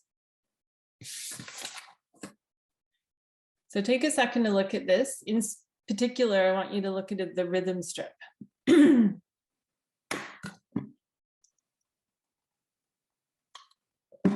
Anybody know what, has any ideas about what's going on here? So look at this rhythm strip going along the bottom. Good. So Henry and Hamid are Marison, it's alternans. So what you see here is your QRS is sort of, this one's the same. Every other QRS is the same. And then these ones are different. And this is electrical alternans. So the electrical conduction is slightly different with each beat of the heart. And what that means is the heart has a pericardial effusion. If you imagine it's beating in this big sack of fluid and it's swinging around, so it slightly alters the electrical conduction with every beat. So every ECG is different. Sorry, every QRS complex is different and the same as 2 before it, if that makes sense. So what do you do with this guy now? So you suspect he's got a pericardial effusion. Do you think he could have a PE? Should he have metoprolol for rate control, or do you just increase his NSAIDs and it'll get better? Yeah, he needs to go and get this probably drained because this can certainly lead to tamponade. Excellent. So that's just another version just to give you an idea what that looks like. So that's just one sort of case of ST elevation ST elevation. And these are the other things that can cause ST elevation. So again, when you see an ECG, just like with the wide complex that we talked about, there's a lot of different things that can cause it. So again, it can be myocardial ischemia or infarction. Normal early repolarization variants can look like ST elevation. We've just talked about pericarditis and myocarditis. Bundle branch blocks, again, beware people with pacemakers because you can't see their spikes and their QRS complexes will look all crazy. Hypothermia can give diffuse ST elevation, subarachnoid hemorrhages, pulmonary embolism, coronary vasospasm. So lots of different things can cause ST elevation. It's just something to keep in the back of your mind, this differential. So any questions about ST elevations?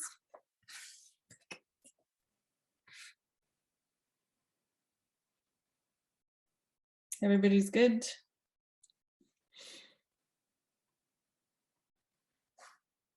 This is Santa in the time of COVID.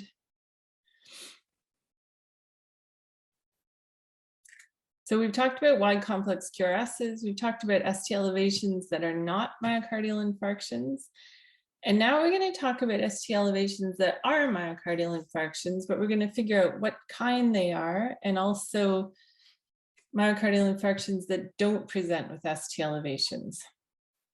So they aren't all ST elevations. And we're really, especially in Emerge, I find we're very dichotomous. Like if it's a STEMI, then we run around and do all this stuff, and it's a non-STEMI, we just give them some medications. But in fact, sometimes they need to go to the cath lab, even if they don't have ST elevations. So here's a third case, 65-year-old man. He comes in complaining of chest pain, said exertional chest pain for 2 weeks. He never had chest pain before this. And then today, he didn't see a physician, but in the last 2 hours, it's become a lot worse. He's a smoker on no medications.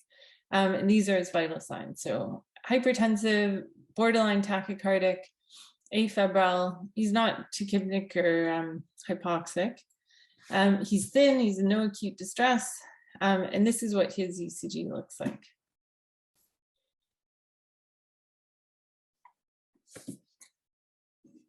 So take a minute to look at that and then tell me what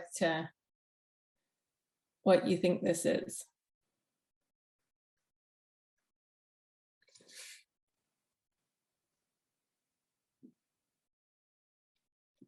Good, so this is an anterior STEMI and there's reciprocal changes. So always look at ST changes in anatomic distribution. So if you look in the anterior leads here, you can see V1, V2, V3, V4, he's got significant elevation. Reciprocal depression in the anterior leads should be seen in the inferior leads. So you can see 2, 3, and AVF are all significantly depressed. So this is, and even a little bit in V6. So he's got an inferior lateral ST elevation MI. Good, so this ECG is very concerning. If you see this in your office, this guy needs, well, you can tell me what you need, what he needs. So we've talked about, this shows an anterior STEMI. It's not an inferior STEMI. J-point elevation, again, you shouldn't get reciprocal changes with J-point elevation, and you should see, and you won't see any kind of reciprocal depression. So this is an anterior STEMI. Again, you've got that reciprocal depression that confirms the diagnosis. Usually people with anterior STEMIs will have a normal heart rate. So that's important to think about. And the treatment is urgent cardiac catheterization. We give them some anticoagulants in the emergency department when they come in, so they often get aspirin, ticagrelor, and heparin. But then they really need an urgent catheterization is the best treatment for these patients, and they do better. Any questions about anterior ST elevation MIs?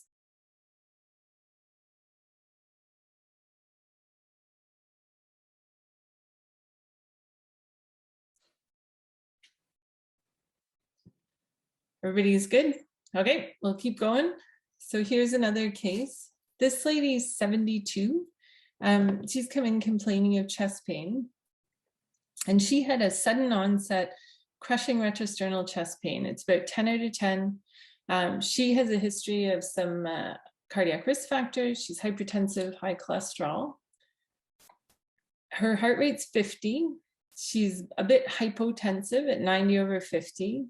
Rest rate's 20, not febrile and satting well. And she complains of severe 10 out of 10 chest pain. She's sweaty, she's vomiting. She has normal cardiac and respiratory exam. And this is what her ECG looks like.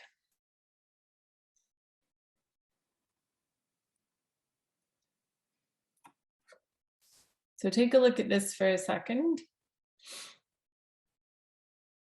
And then I want you to answer the next questions here.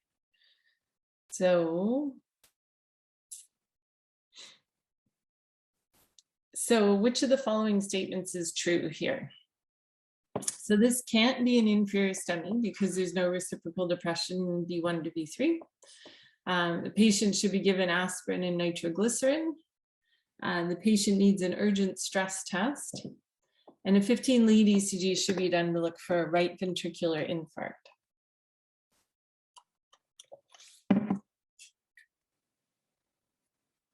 So I'll just pop that back up so you can see again, and then you can decide the answer.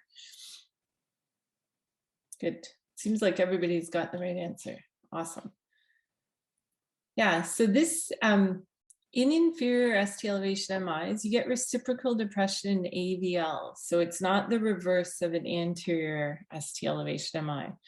So that's good. So you won't see reciprocal depression in B1 to B3. You'll see it in AVL. And you can see this here. You get the reciprocal depression with the ST elevation in 2-3 in AVF.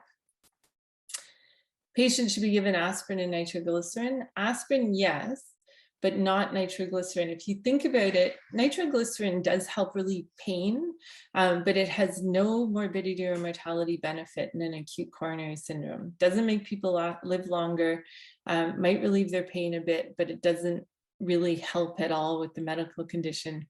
And you can really do harm by giving nitroglycerin to someone with an inferior MI because they tend to be preload dependent. And if you drop that pressure, you're going to end up in a lot of trouble, and they can just sort of tank their pressure and arrest. So no nitroglycerin in inferior MIs. If they have a lot of pain and you want to control that, use something like morphine. But aspirin, yes. An urgent stress test is not what this patient needs because she's acutely infarcting. And the correct answer, as you guys very cleverly pointed out, is that she needs a 15-lead ECG for a right ventricular infarct.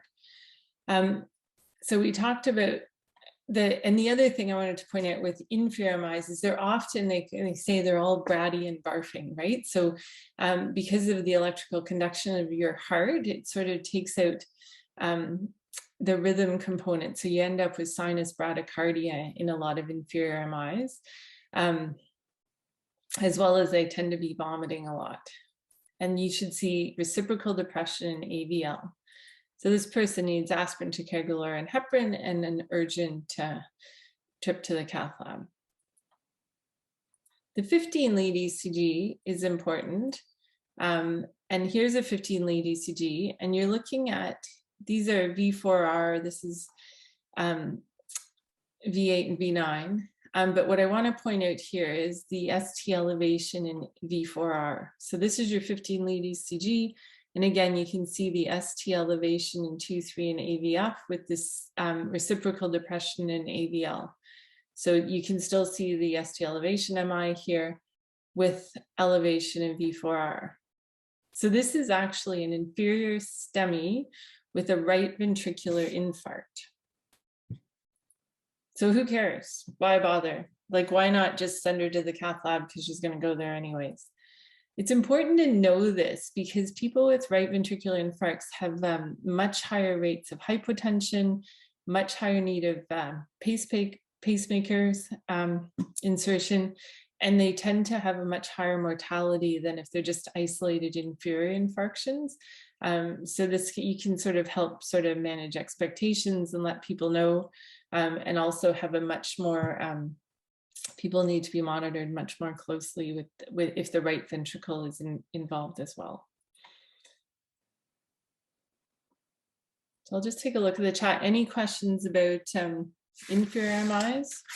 So we've done anterior MIs, we've done inferior MIs. If everybody's good, we'll keep going.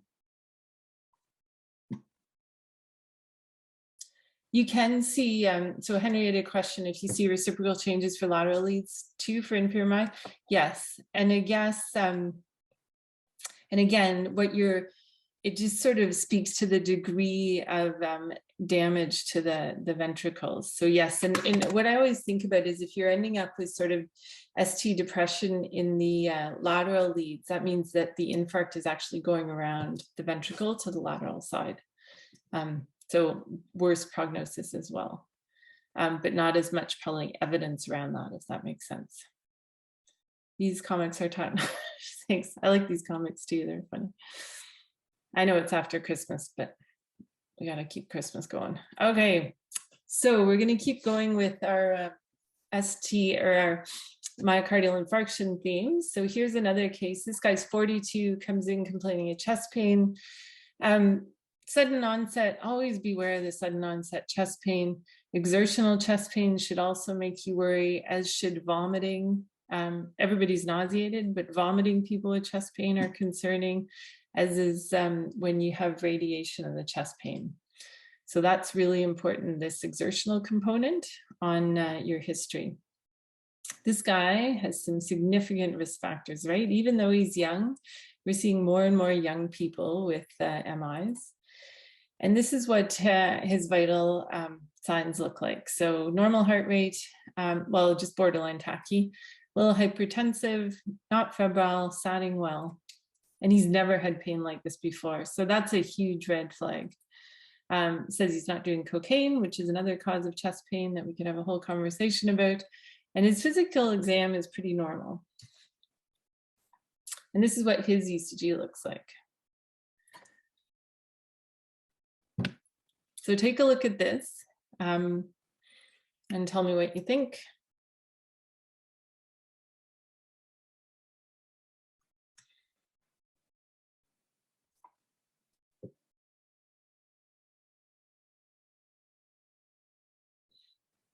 And then I want you to tell me the answer to these questions. What's the next step in managing this guy? Do you want a 15 lead ECG in him too? Do you want to just send him straight to the hospital for urgent PCI? Do you want a CT angiogram of the heart? That's the latest, greatest thing, is to do CT angiograms. Beware of those. It's a ton of radiation to your heart and doesn't always tell you about function or ischemia. It just tells you what's clotted. And are arranged for an early urgent cardiology consult. Yes, I will show you the ECG again.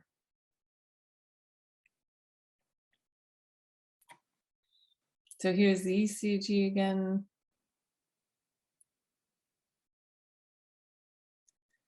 And we got it. Oh, good. I hope I'm stumping you because I. So this is the ECG. So the correct answer here is, well, it's sort of 1 and 2, because this is a, first you do need to complete a 15 lead ECG. So I guess it's technically 1, but he does need an urgent cath, because this is So basically the findings here is this significant ST depression in V1, V2, and V3 with no Q waves, no ST elevation, no inverted T's. And the 15 lead ECG is going to help you clarify this. So again, sorry, I should have put the other, just to show it again. This is what you're worried about. So you see this ST depression in V1, V2, and V3. And there's no Q waves, so it's not like it's from that. They're not PVCs. The QRS complexes aren't wide. This is very concerning for a posterior MI. And one way to think about this is take your ECG, imagine it's like that, flip it upside down and hold it up to the light. And if you imagine doing that, like flipping it 180 on the long axis, you'll see that V1, V2, and V3 will all look like ST elevations, which in my very simple way of looking at things makes sense, right? Because you're looking at the back wall of the heart, and then this is sort of an ST elevation of the back wall of the heart. And when you do a 15 lead ECG, so this is V7, V8, or sorry, this isn't 7, it's V4R, V8, and V9, you'll end up, you see these significant ST elevations. And again, you see the significant depression in V1, V2, V3, but think about where the leads are. These are on the anterior part of the chest, and these are on the posterior part of the chest. So this is a posterior MI.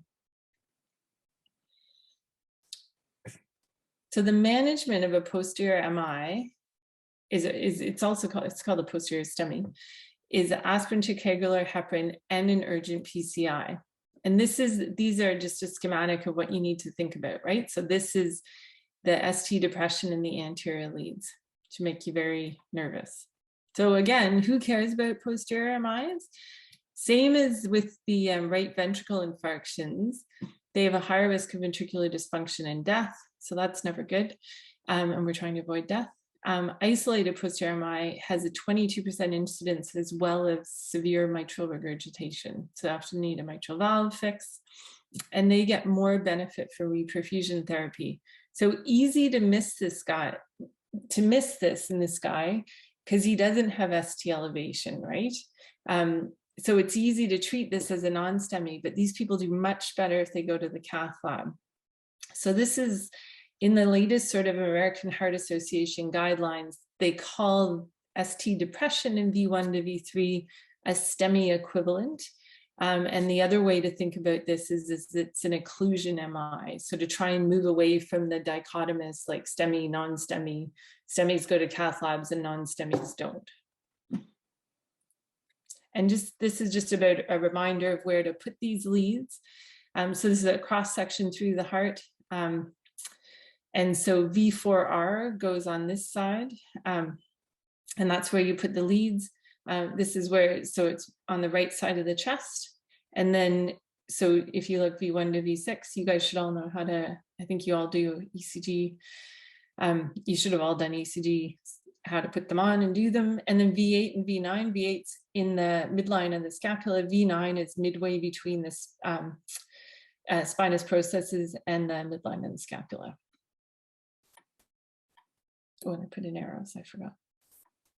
So take home points for myocardial infarctions. Remember, anterior STEMIs have reciprocal depression in 2, 3, and AVF, whereas inferior STEMIs have reciprocal depression in AVL. Posterior STEMI has ST depression in V1, V2. Right ventricular infarct has ST elevation in V4R, and a posterior infarct, I didn't put that in, has ST elevation in V8 and V9. So that's all I've got on infarcts. Any questions about that?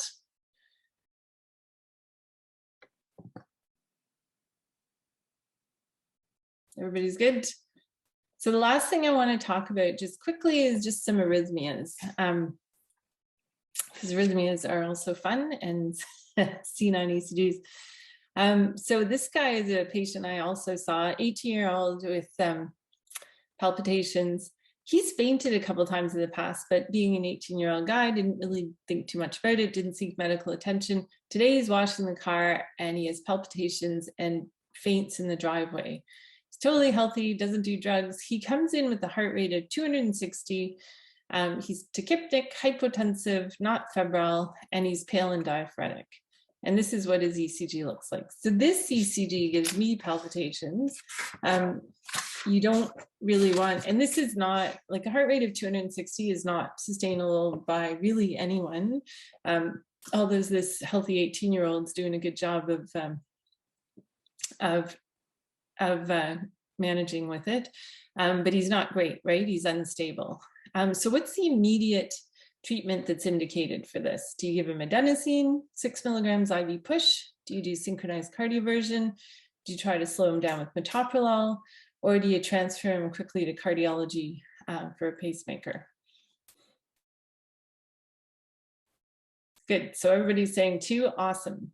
So, and that's, if you don't learn anything else from today's talk, the most important thing, if you're unstable, if you've got an unstable patient with a tachydysrhythmia, electricity is always better, 100% of the time. And don't, because there's all this chit chat, and we're going to talk about ventricular tachycardia versus SVT with aberrancy, just shock them. And this guy's unstable, right? He's sweaty, he's hypotensive. So there's no benefit to adenosine, and you've got to worry if, even if the QRSs are slightly wide, then you need to you be very careful. Yes, we can go to the history. So that was, Janine asked if we could go back to the history slide. Is that, I think that's what you meant.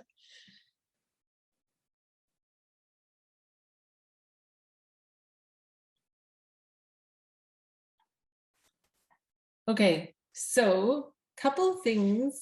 So there's a couple of things I want to point out. So you've all treated this guy correctly, so that's awesome, synchronized cardioversion. But I want to go back now that he's stable, is what we see on the ECG. So it's wide, complex, and it's very fast. It's irregularly irregular if you map it out. So what is the rhythm in irregularly irregular tachycardias most of the time? Okay, VTach should be regular, right?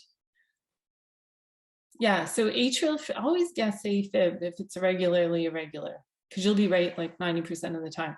VTach should be regular, and SVT is dead regular. So I do a lot of paramedic call, and the paramedics call about tachydysrhythmias. And I ask them, like, what is the heart rate on the monitor? And it's 180, 180, 180, 180, 180. It never changes, or it's 160, 160. Like, it's not, you know, whereas AFib or sinus tach will have some fluctuation in the heart rate. So this is actually atrial fibrillation, but it's way too fast, right? Could it be ventricular tachycardia? Ventricular tachycardia is, you can never say never in medicine, but like almost never, like really almost never that fast. So this is his ECG post-cardioversion. So it's a little hard to see even on a screen because you really need to look carefully. But I want you to look at what you try and what you notice on the ECG now. Good, so you guys are good. So you can see delta waves here. They're hard to see. Delta waves mean that instead of the QRS complex going straight up, there's a little bit of an angle. He also has a short PR. So this is his P wave right here, right? And you get confused because the T wave, especially like in B3, you're like, maybe he's got like a first degree block, but in actual fact, the P waves are very, the PR interval is very short. So he's got a short PR and delta waves. So what's the diagnosis in this guy? Yeah, good. WPW. So he's got atrial fibrillation in Wolff-Parkinson-White. You want to pick a rhythm not to have, it's WPW with AFib, because you get these crazy fast rhythms. This is just a schematic of what a delta wave looks like. So you can see this angle going up. It can be subtle, but usually the QRS should go straight up and the short PR. So when you've got, so asking about anticoagulation in this fellow, and would you do a transesophageal echo? You don't have time, right? So Evan brings up a really good point. So atrial fibrillation that's pretty fast, usually what we're doing is trying to rate control them, right? We don't care if they go back into sinus rhythm. Yeah, you bring up a good point. So in Emerge, the goal, and we could talk about this for like hours and hours and hours, because you can usually, if we don't know how long it's been going on for, and if you think they've had AFib on and off, they can have a clot, and you can throw a stroke by cardioverting an AFib that's not new, that's not anticoagulated. But in an unstable patient, you don't have a choice. So you just shock them and hope for the best. So yes, that's a very good point. When you have AFib and WPW, the impulses go through the atria either the normal way, and you get, they go through the AV node and the accessory pathway. You get a broad fusion complex, just the AV node where you get a narrow complex, but it's fast, or the accessory pathway when you get a really broad, pure delta wave. So this rhythm results in a very short RR interval. And what the problem with this rhythm is, they can end up, they eventually trip over the rhythm and they end up in VF, and then they're dead. So that's not ideal. So we can't treat this like normal rapid AFib because treatment of fast AFib slows the AV nodal conduction. So in WPW and AFib, if you slow that down, you can get more rapid accessory pathway conduction, increases the risk of ventricular fibrillation. And Hamid wants to talk about differentiating this from VT based on the ECG. And that's awesome, because that's the very next thing I'm going to talk about. So just hold on for like 30 seconds. So basically the management of WPW and AFib is don't give medications that slow down AV nodal conduction. So adenosine, calcium channel blockers, DIG and beta blockers should all be avoided in any, and I would argue in any wide complex tachycardia. Procainamide, absolutely you could use. So that's a good point, Alex. You could use procainamide is safe. But if they're unstable and they're wide, always consider a cardioversion as the first treatment. Any questions about that? You guys are smart. You're bringing up lots of good points. So now I'm going to talk about Hamid's comments about how do you figure out VTAC, whether something's VTAC or not, based on a wide complex tachycardia ECG. So here's a case, 75-year-old guy who's weak and dizzy. He's been coughing a bit, feeling sick. He's got COPD. It's a little worse than normal. He used to smoke. And these are his vitals. So a bit tachypnic. He probably sats 92 every day. Heart rate's 170. I want you to pay attention to this. A blood pressure of 110 and 72 is normal, right? But this guy's 75. He's got cardiac disease, COPD, and diabetes. So chances are this is relative hypotension for him. And maybe that's why he's weak and dizzy, right? He's a bit crackly in the bases, and this is what his ECG looks like. So to Hamid's point about like, how do you tell like what this is? So take a look at this, and specifically, I want you to look at the rhythm strip again. So look at the rhythm strip and take a second to look at that.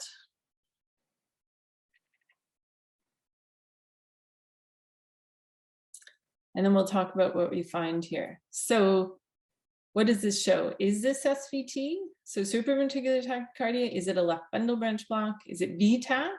Because we got to worry about that. Because VTAC is often deteriorates, so we need to know.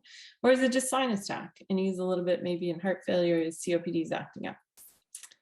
So if you go back and look at the ECG, his heart rate's 170. Here, I'll go back so you can see it. His heart rate's 170, and it's regular. So it could be VTAC or SVT with the Barron-CU. We're kind of ruling out AFib with the regularity here. QRS is wide, but it's not really wide. It's right at the border of sort of wide.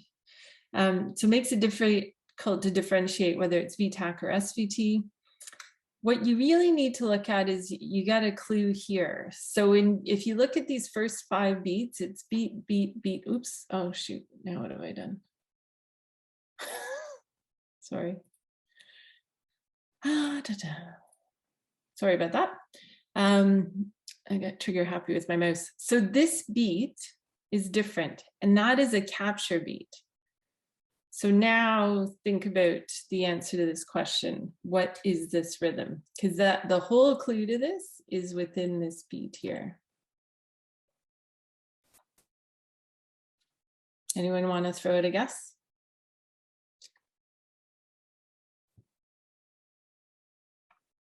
So that tells you it's V-tach, right? Because in sinus, no, it's not so supraventricular tachycardia won't capture a beat, right? Because it's coming from the atria, the impulse.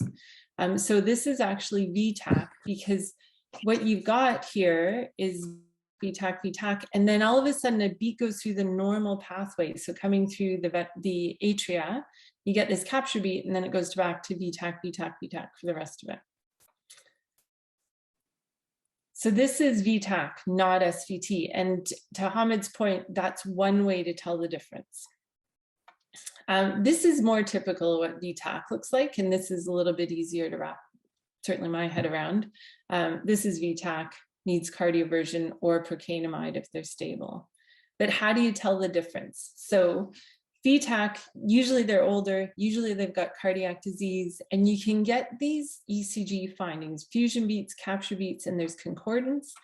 QRS is usually not super big, AV dissociation and constant coupling intervals, and the heart rate is the other key, usually 130 to 170. In contrast, SVT with aberrancy, so SVT, normal SVT is always narrow, right? So you don't have to worry, but SVT with aberrancy is wide, right? But usually they're younger, healthier, and they've had it before. It's always helpful when somebody comes in and says, this is what's wrong with me. Usually can slow or terminate with vagal maneuvers, or can. And the QRS is not, is usually a little bit narrower than in V-tach. Has a normal access, normal coupling intervals, and SVT is usually faster. So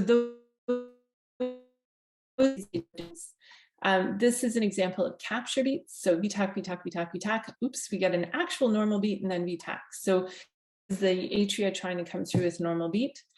Fusion beats. So this is an example of V-tach.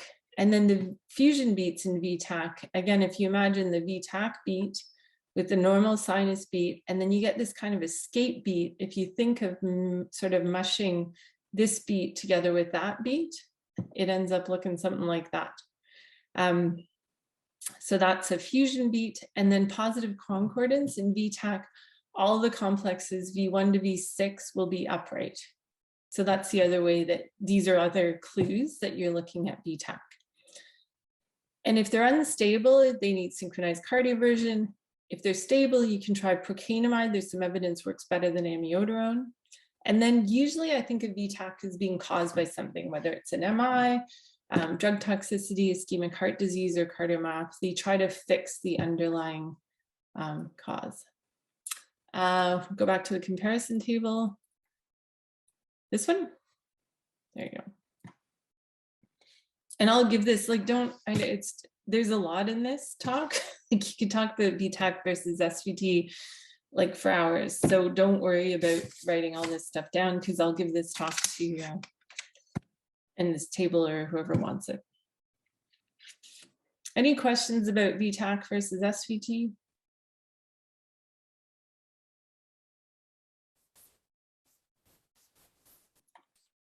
So the take-home message, if they're unstable, do synchronized cardioversion, really for anybody with a tachydysrhythmia. And if you don't know, treat them as V-tach. Like they've developed, you can look up all these algorithms and point scores as V-tach versus SVT with aberrancy.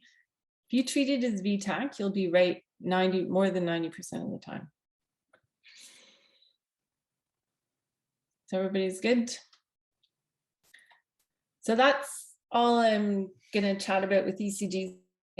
There's so much more to talk about. So if anybody has any questions, I appreciate all the comments in the chat. You guys have good knowledge of this stuff. But we've talked about sort of, you got an approach now to wide complexes, QRSs, ST elevations that aren't MIs, ST elevations that are, as well as MIs that aren't. And then we talked a little bit about arrhythmias. And that's the end. Any other questions? And feel free, if you want to email me, I'm happy to answer any other questions that you have.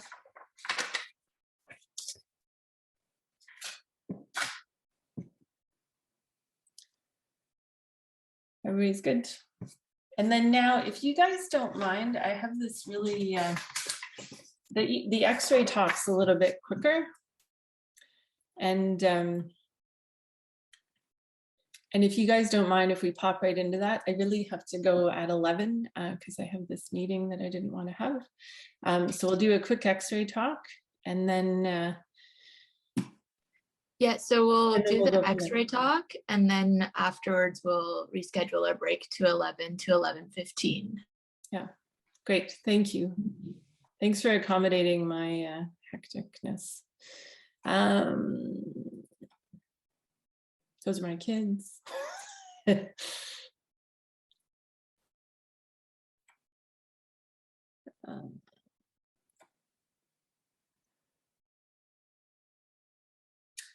Hello. There we go. You just have to start sharing again. Oh, sorry, I screwed that up. I am always technologically challenged. Good, I just want to pull up the chat so I can see. Okay, so everybody's good. Now we're going to do a quick and dirty talk on X-rays. So again, like I get that as family physicians, you're not going to probably be reading X-rays in your office, but a lot of you will be working in situations where you will be reading X-rays, and we're in an environment where often you know, the radiologists aren't reading things in real time. So it's helpful to have a bit of a background on how to read sort of X-rays. And what I've done here is, obviously this is a huge topic, but I've just sort of written out an approach to X-rays. And then I want to talk about findings in chest X-rays. And then I tried to pick out stuff that's commonly missed in extremity X-rays, just things to think about. So basically I've divided this into 3 parts. We're going to talk about chest X-rays, upper extremity and lower extremity. So chest X-rays and all X-rays, really, you need 2 views, right? It's very, I'm not good at thinking in 3 dimensions, and you have to really be mindful that an X-ray is just 2 dimensions, right? So always try to get 2 views, ideally sort of close to each other. And then all the basic stuff when you look at X-rays, a really good thing when you're doing all your rotation, when you go through all your rotations, if you're asked to comment on an X-ray and you have no idea what you're looking at, go through this checklist and be like, well, I have to check it's the correct patient, make sure they're not rotated, make sure it's labeled properly, make sure you know if they're upright or supine. It gives you time to actually think about what you're going to say if you have no idea, and is also really important to do. As you've probably seen in the Emerge rotation, the PACS machines, you can have it set so it pulls up your previous chest X-ray. And if the new chest X-ray hasn't done, you'll look at the old one without realizing it. So always check the correct patient and date. Next in X-rays, I try to look at the bones. There's ribs as well as spine, and the shoulder joints often get missed in chest X-rays. Not missed, but missed getting looked at. So look at the shoulder joints and the sternum. And then I think of the chest as X-rays as you got to look at the lung parenchyma as well as the vasculature. So the lungs are full of air, so they're mostly black. And what you're looking for is there any consolidation or masses. There's effusion in the bases, how inflated they are, and the costophrenic angles. And then we look at the vasculature. So think of it like black tree is the lung parenchyma, and the white tree, where the blood vessels are, that's the vasculature of the lung. So you can look for infarcts. So if there's like the white tree sort of stops, that can be like pulmonary embolus. Or you can have increased vascularity, which is what you'd see in something like heart failure. The heart should have very clear borders with the size less than half the thorax on a PA view, or else you've got cardiomegaly. And then look at the diaphragms to see if there's any elevation or tenting, and especially in someone with abdominal pain, if there's any free air under the diaphragm. So that's like a super quick and dirty about how to checklist looking for things on chest X-rays. And now we're going to play a little bit of what's wrong with this picture, because that's more interesting to look at pictures. So this is a young person who came in complaining of sudden onset terrible right-sided chest pain. Good. So you guys are looking and you can see there's a pneumothorax on the right. So again, so if you go through sort of our checklist, we don't have a name here, but say we've got the name, you know, it's the left side. Look at the bones. So we're looking at the ribs. We can look at the shoulder joints, just the edges, spine through, and you can tell how rotated the patient is.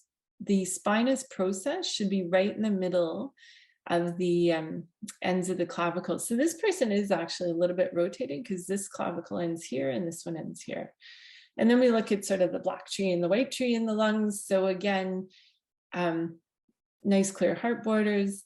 There's normal vasculature here, but if you look here, there's none. So this is a pneumothorax, and actually the lung is collapsed down to this level. So this is a right-sided pneumothorax, and you can see the end of the lung.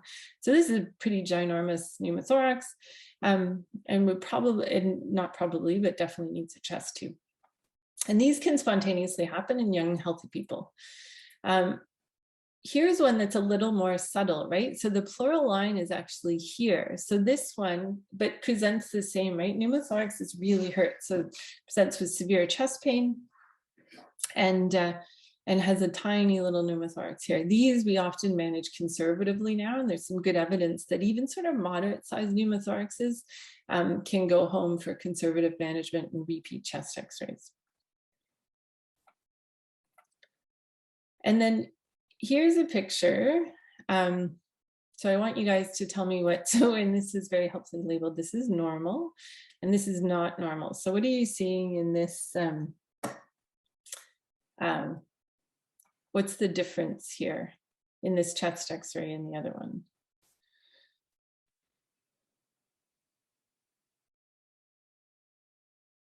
This is kind of, yeah, so it's increased vasculature. So this is someone with heart failure. And what I wanted to get at here is that the mediastinal vessels will actually often be fairly prominent. So you see beside the heart here that you've got these markings, but those are sort of the normal because there's bigger vessels and there's more of them like paramediastinally.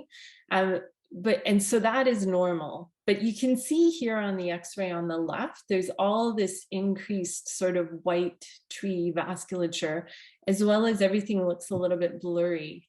And that's congestive heart failure with interstitial edema. Oh, and Mohammed wrote, what is the time frame to repeat the chest x-ray for a small pneumothorax? We usually bring them back the next day to emerge if they elect to be conservatively treated, which, you know, is a good idea because chest tubes hurt.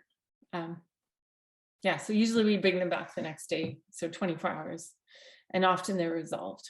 Sometimes it takes a couple days. Good, so that's congestive heart failure. Anybody can diagnose this patient? Good.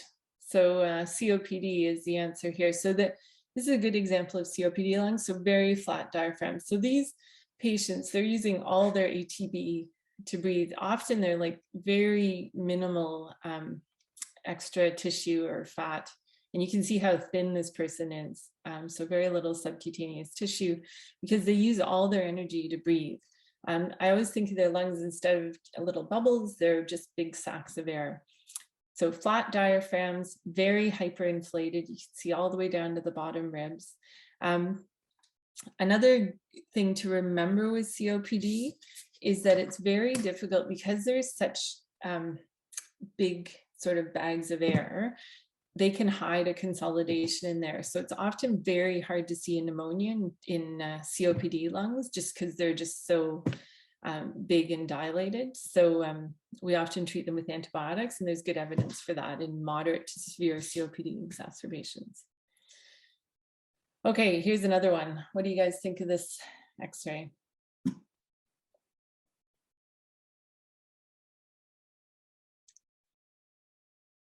Yeah, so this could be aspiration, but usually aspiration is just on the right side. So this is bilateral patch infiltrates. This is could certainly be COVID pneumonia in the time of COVID.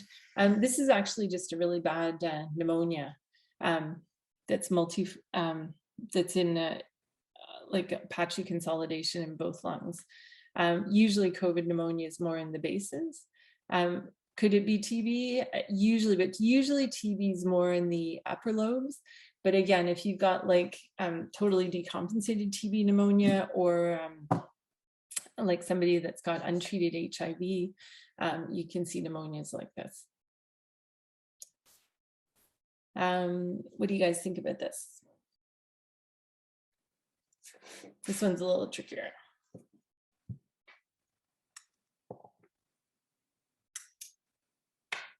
So again, this is where it's helpful to go through your checklists, right? Yeah, good, Alex. So left hemidiaphragm is not clear. So this is a left lower lobe consolidation. So not as clear, right? So the, you know, the right lung looks great. The heart border is good. The ribs are good. Nice inflation. Black tree on white tree looks pretty good. But yeah, you lose the diaphragm here, and that's a left lower lobe consolidation. So that's why it's important to make sure you can see the diaphragms clearly. Great. What about this one? It's a little less subtle. And I put these in just so you can sort of help sort of think about where the lobes are in the lung, because it's not intuitive to me. So this is a left upper lobe consolidation. Good. So you can see the left upper lobe takes up like half the chest. And in the lateral view, you see it up here above the heart. Good. What about this one?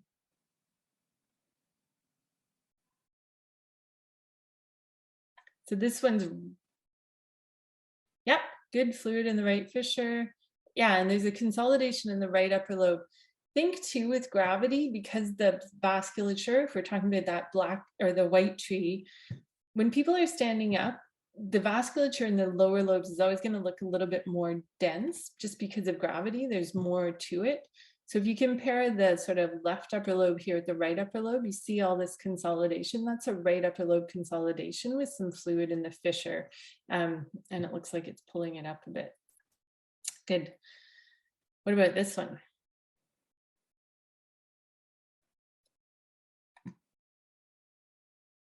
This is what's wrong with this picture, right? And it's nice that we're mostly symmetrical, because you can see there's this crazy thing here. So this is actually a right upper lobe collapse. And the other clue to this, so the whole right upper lobe is smushed into here, the whole lung's pulled up. And the other clue is that you see this right diaphragm is now much higher than the left diaphragm. So this is actually a right upper lobe collapse. So maybe more subtle up here, but look at that elevation of the right diaphragm as the other clue. What about this one?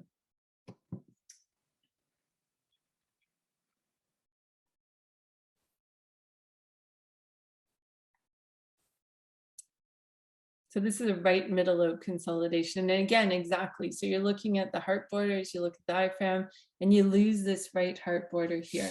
So this kind of consolidation is where you see somebody had commented before about aspiration. This is where you're going to see aspiration, because it's sort of the path of least resistance when you're like swallowing food and water, and aspirating is into the right middle lobe. Good. What about this one? This one's tough. So heart borders are good, diaphragms are good. You've got the white tree on the black tree, so that looks pretty good. If we're looking at the bones, they look pretty good. But this person fell, landed on the edge of a table on their right side, and has chest pain. And they actually have right 4th to 6th rib fractures, and you can't actually see them without doing rib views. But you can see them here. So this is where, if you're worried, good for you, Henry, to see that, you can see these rib fractures here. So you can add things like rib views to chest x-rays if you have concerns. So that's the quick bit about chest x-rays. Everybody good? So now we're going to talk about commonly missed extremity x-rays. Same idea, benefits. So Madeline's asking, what are the benefits of doing rib views? To be honest, there's not great evidence that they help, but I would argue that there's not a lot of downside either. And then you have to think about the treatment, right? Do you really need to know if they're oxygenating well and they're a healthy young person? The treatment is just going to be pain control. Now, elderly people with rib fractures tend to get pneumonia. So sometimes I would be more inclined to x-ray elderly people that fall and worry about rib fractures than younger people. So you have to go back to the patient and see how they are clinically. So if someone comes in with a fall and they're elderly and they have chest pain, I would probably send them to get rib views. Just because it puts, if they have rib fractures, it puts them on your radar that they might get sicker. If that makes sense. So same kind of checklist for extremity x-rays, correct patient, make sure all the details are right. Specific to joints, and the two views are important. Fat pads we'll talk about, are they distorted? Look at all the cortices of the bones. Look at the margins of the image, and then x-ray the joints above and below, and we'll talk about why. And then are there any special views like patellar views or scaphoid views? And then specifically things to look for in the wrists are the carpal bones. You need to be able to identify all the bones. Scaphoid bone, so just under the thumb, not just under the thumb, but one away from the thumb, is an important bone that gets fractured, doesn't have good blood supply. And look, these carpal arcs of Julia are very important. So whenever you look at a wrist x-ray, you should be able to see these nice 3 curved lines. So here's a guy, fell off his bike. He's got snuffbox tenderness, and he's had a fooch, so fall in the outstretched hand. So what's wrong with this picture? Scaphoid fracture, good. Hard to see, but this is a sort of close-up view, what it looks like. So very subtle, right? The reason why we care is because if these get missed, they don't heal well, kind of like the hip fractures, they get a lot of non-union and malunion. So even if you're suspicious of this and it's not clear on x-ray, you should do put them in a splint. In a week or two, when they see ortho, your body will actually put down some bone, it'll be easier to see. Here's another patient that fell off a bike, pain in the wrist. What's wrong with this picture?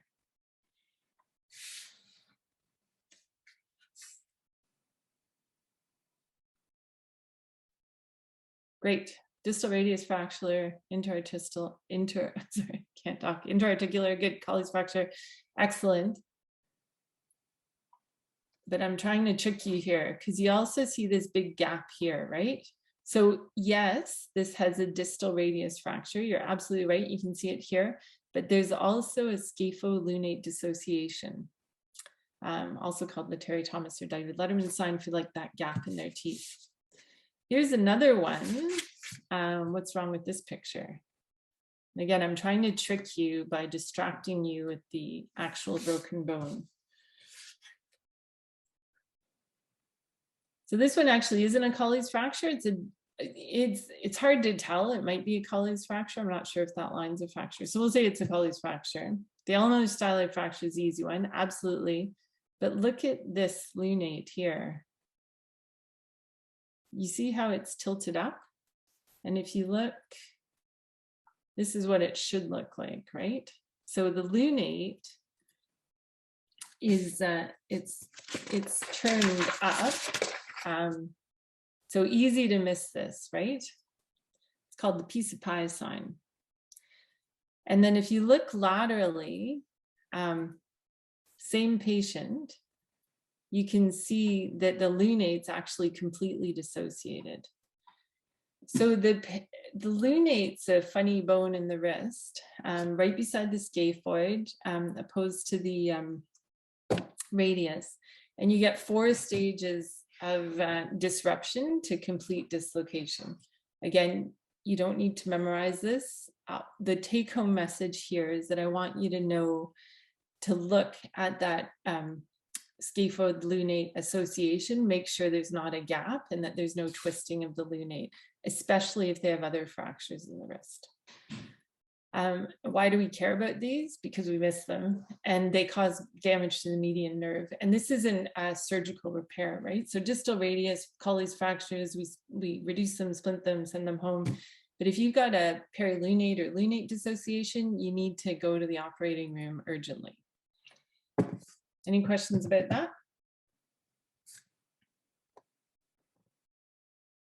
That's a lot. So things to look for in the elbow. Look at the radiocapitellate line. The radius intersects the capitellum, midshaft in every view. Look at the posterior fat pad, always bad. And then I'm going to talk about the Monteggia fracture dislocation, the Galeazzi. So here's a Fuchs patient. What's wrong with this picture? Pain in the elbow. Fall on the outstretched hand. Good. So Simone's pointing at a sales sign. So these are the fat pads, right? So in the elbow, you can have an anterior fat pad. That can be normal, but this shadow behind the elbow is always pathological, means an occult radial head fracture. And what it is it's blood from the bone pushing the fat against the bone away. Here's another one. What's wrong with this fracture? And again, I'm trying to distract you.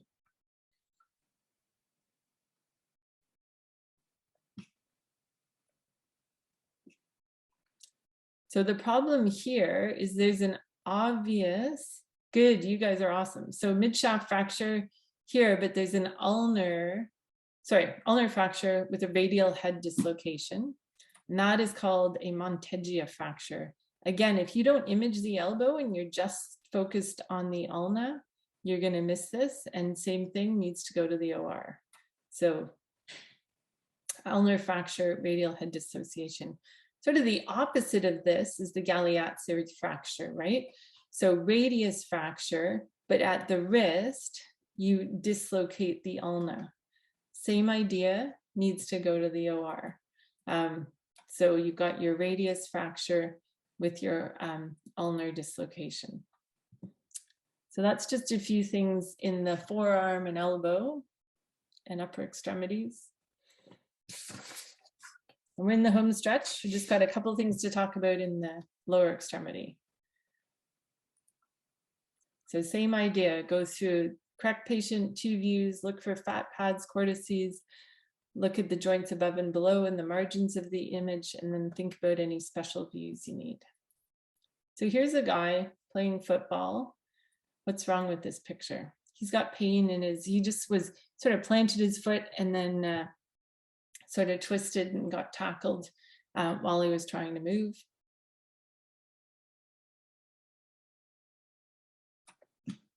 Good, was Frank fracture, awesome. So this is actually not it can be a fracture, but not always. So what you have here is this widening. So the take home point is look for this widening between the first and second metacarpals. So one or more of the metatarsal bones is displaced from the tarsus. And often you get proximal fractures here, like in the second and third metatarsals, but you don't have to have fractures. It can be just a dislocation. But this requires surgical repair because basically the anterior part of your foot is dislocated from the midfoot. And these do not heal without surgery. You also get these from, Lisfranc was one of Napoleon's generals, and he was named after this because people would fall off their horses and that twisted sort of dislocated it, and that's the injury. So also seeing if you get a horseback rider, that's another way you do this. This guy is putting up Christmas lights and he fell off his roof, landed on his heel. So this is another commonly missed fracture, has the positive arrow sign, yes, well done. The problem, but very subtle, right? So if you do a specific calcaneal view, you can actually see he's completely destroyed his calcaneus, like it's in a whole bunch of pieces. These are important because they need close follow-up, usually need surgical repair. And often be very mindful of these because they often, like a huge percentage of them have hip and lumbar spine injuries just because that force on the heel is transmitted right up the spinal column. So yeah, very difficult to see on just calcaneal views without the helpful radiology arrows. Sorry, just plain X-ray views. So here's another one. This lady's running for the bus and she wipes out and she's got medial malleolar pain. So this is her X-ray and you can see there's some swelling here. So my question for you is, what other part of her body needs to be examined? Because for all intents and purposes, this kind of looks like an elbow, sorry, an elbow. Sorry. This is a, just looks like an ankle sprain. Yeah, good. So you guys want to look at her knee. Perfect. You don't have to X-ray the knee, but you have to examine it because she's got a mesonerve fracture. So what this is it's a spiral fracture of the proximal fibula. So if you think about the force, the syndesmotic tibiofibular syndesmosis, there's this tight band that connects the tibia and the fibula, goes all the way down to the ankle. And when she has that eversion injury and takes out the ligament here, what happens is the force gets transmitted all the way up here to the weakest part, which is the fibula head, and it cracks here. This is important because the whole ankle is unstable. So if she walks on this, she can dislocate her ankle. So this needs a surgical fix. If you don't examine her knee and then X-ray it and find this, you'll be implies significant morbidity and joint disruption. And then here's the last one I wanted to talk about. And this lady went skiing and she's got a big swollen knee with lots of pain. So what's wrong with this picture?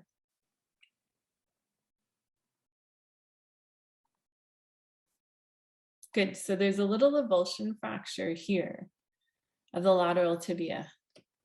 Does anyone know what that's called or what it implies?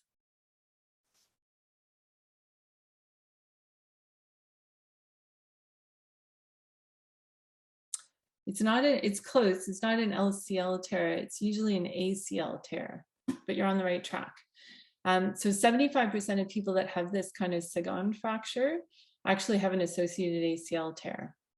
So that's another thing, usually requires a Zimmer splint and follow-up ortho and maybe surgery. Any questions about that?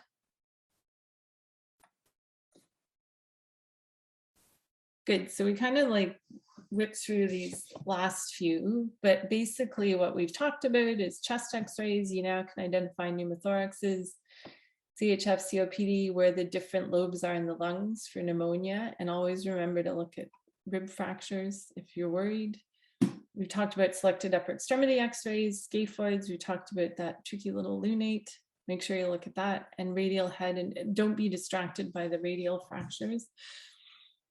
And we've talked about Monteggia and Galeazzi fracture dislocations.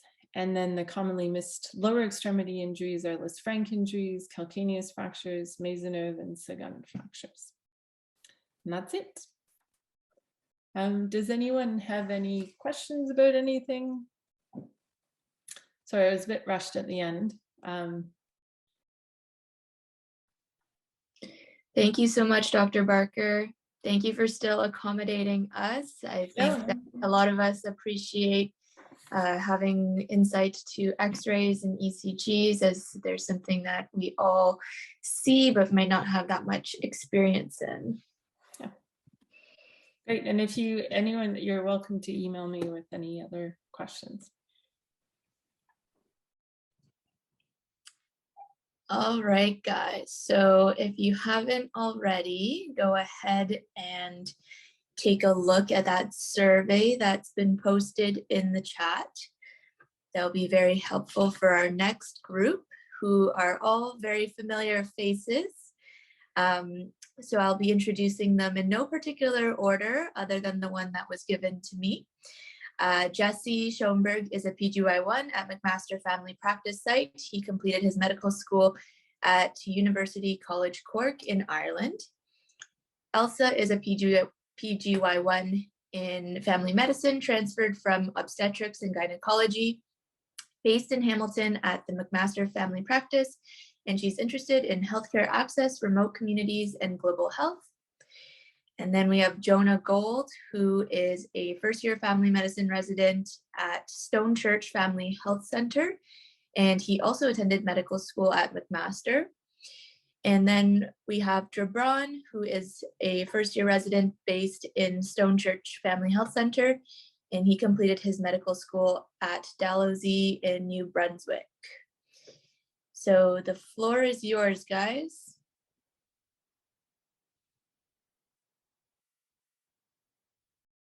Thanks, Sarah. I know we're plugging this a lot, but since we just came back from the break, if everyone can, this is our QI project. So any data, the most data we can get will be very helpful. So if everyone just wants to take a couple of minutes to fill out the survey, if you haven't done it already. Last we checked, we had about half the numbers of people on this Zoom call and responses. So if you could take a couple of minutes to fill it out, and then we will get started. And I just reposted the link for anyone who had left the Zoom call and came back. Okay, guys, so we're gonna get started.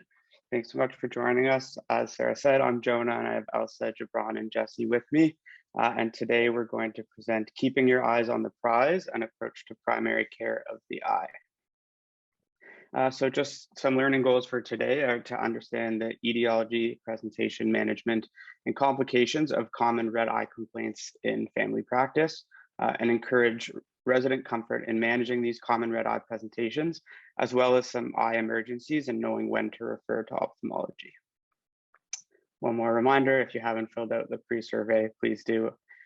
And we will have a post-survey that we'll post right at the end of the presentation that we hope you can stay on the call and fill out before you leave. So just a quick little background about our QI project. So in speaking with residents like you guys, our peers informally, as well as there's actual literature that suggests there's a lack of comfortability and exposure to ophthalmology among Canadian medical school graduates. And being one of the priority topics and key features by the CFPC, our group identified this as a gap in knowledge or comfortability and used it as a stepping point for our QI project, with the goal to make you guys more confident in managing eye disease and knowing when to refer to ophthalmology, as an overall goal to reduce emergency room visits and improve patient care. So we're just going to start off quickly with some relevant eye anatomy. I'm not going to go through the very basic anatomy of cornea, sclera, the white part of the eye, but I'm going to go through some specific pertinent anatomy features that are going to be relevant to our talk today. So the first being the conjunctiva. The conjunctiva is a thin, clear mucous membrane that covers the conjunctiva, or covers the sclera, sorry, kind of would be pointing here, and it's actually continuous with both the upper and lower lids when you do flip them. Next are meibomian glands. Meibomian glands are shown here, but they actually are in both the upper and lower lids, and these are oil glands that secrete oil that's part of the natural lubrication of the eye.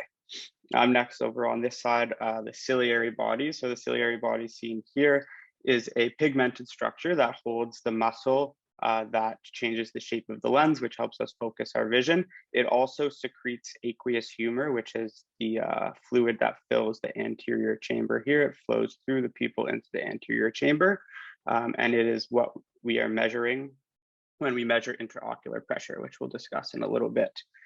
Next is here the trabecular meshwork. The trabecular meshwork is a very microscopic structure that helps, that's located in the corner between the cornea and the iris here, and it helps drain aqueous humor out of the anterior chamber. Next, we'll discuss the uvea. The uvea is an important structure, and it's actually made up of 3 structures. So it's made up of all of the pigmented structures of the eye. So that would be the iris here, the ciliary body, and then the choroid, which is a thin pigmented layer that is behind the retina that surrounds the eye seen here, and it's zoomed in a little bit over here. And then lastly, the vitreous. So vitreous is a viscous or jelly-like structure that fills the posterior chamber of the eye, and it does liquefy and shrink as we age, and eventually it will become completely liquid over time. All of these will be relevant at some point in our talk. So next, I'm just going to go over a little bit of pertinent eye history taking. Obviously, anytime anyone has an eye complaint, you want to ask about which eye is affected.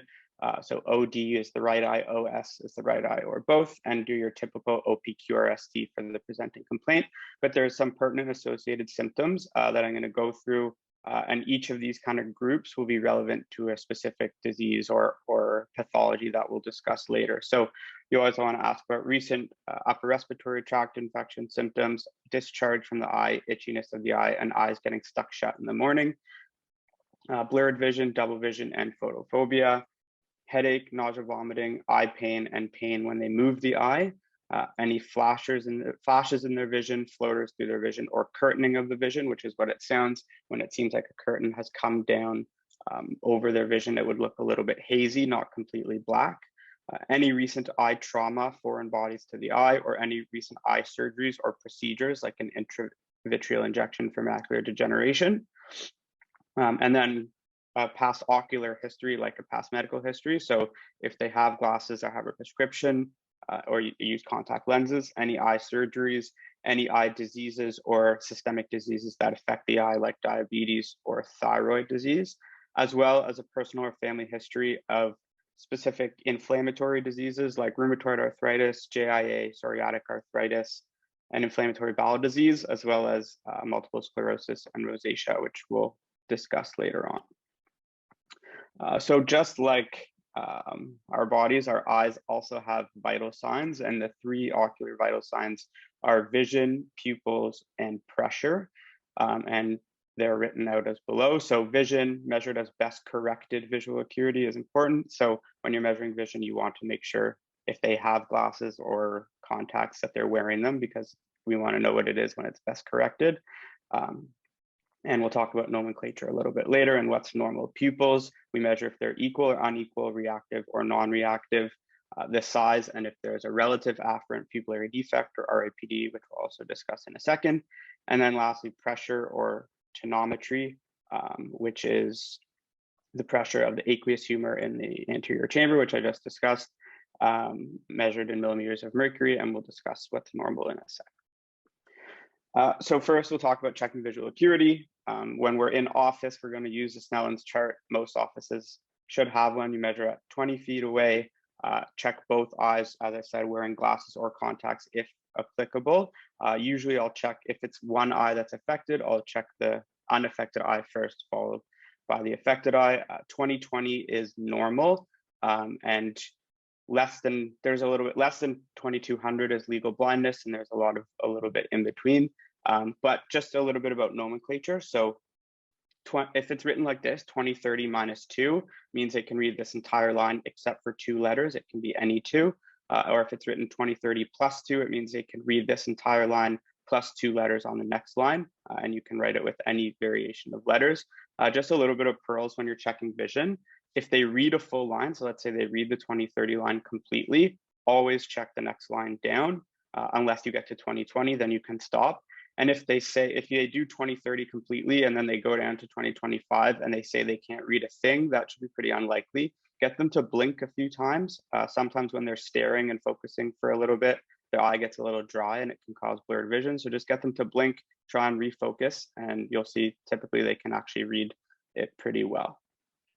And then if they can't read letters for any reason, whether it's a pediatric patient or there's a language barrier, there's a couple other options to use. So the picture chart, typically we use in kids, but it can also be with someone with a language barrier, where they can identify shapes or pictures instead of letters, or the tumbling E chart, it's called, which is here. So instead of saying the letter, they'll just say which way the letters of the E are pointing. If you don't have a Snellen chart in Office, MD Calc does have a Snellen chart on the app that you use from 4 feet away, and it can kind of give a rough estimate of vision, or if you're working in Emerge or something like that. And then if available, this black thing here is called a pinhole. You can also make one, poke a piece of hole in a piece of paper or a paper towel. If you can do this, check their vision with a pinhole after you do it without. If their vision improves when looking through a small hole, vision loss is much more likely to be due to refractive error or a need for a new prescription rather than like a pathology that's actually affecting their vision. So it's an important tool for checking vision. And let me just go to the next slide. Sorry. So next we'll talk about checking pupils. So when we check pupils, dim the lights and use any light source available, a pen light, fundoscope, otoscope, or your phone light if needed. Check for both direct and contralateral pupillary constriction in both eyes. So the right eye, you'll check for constriction in the right, then in the right eye, check the left, and then do the same in the left eye. And then you'll do a swinging light test to check for RAPD, relative afferent pupillary defect. It's kind of shown here, but I'll show a video in a sec. So you'll shine a light in the right eye, both eyes should constrict. And then when you swing to the left eye, the eye will dilate instead of constrict. And then when you swing the light back to the right eye, it will constrict again. That's an RAPD, and an RAPD is suspicious of optic neuritis or some optic nerve pathology and should require immediate ophtho referral. And here's just a quick video on what it looks like in real time.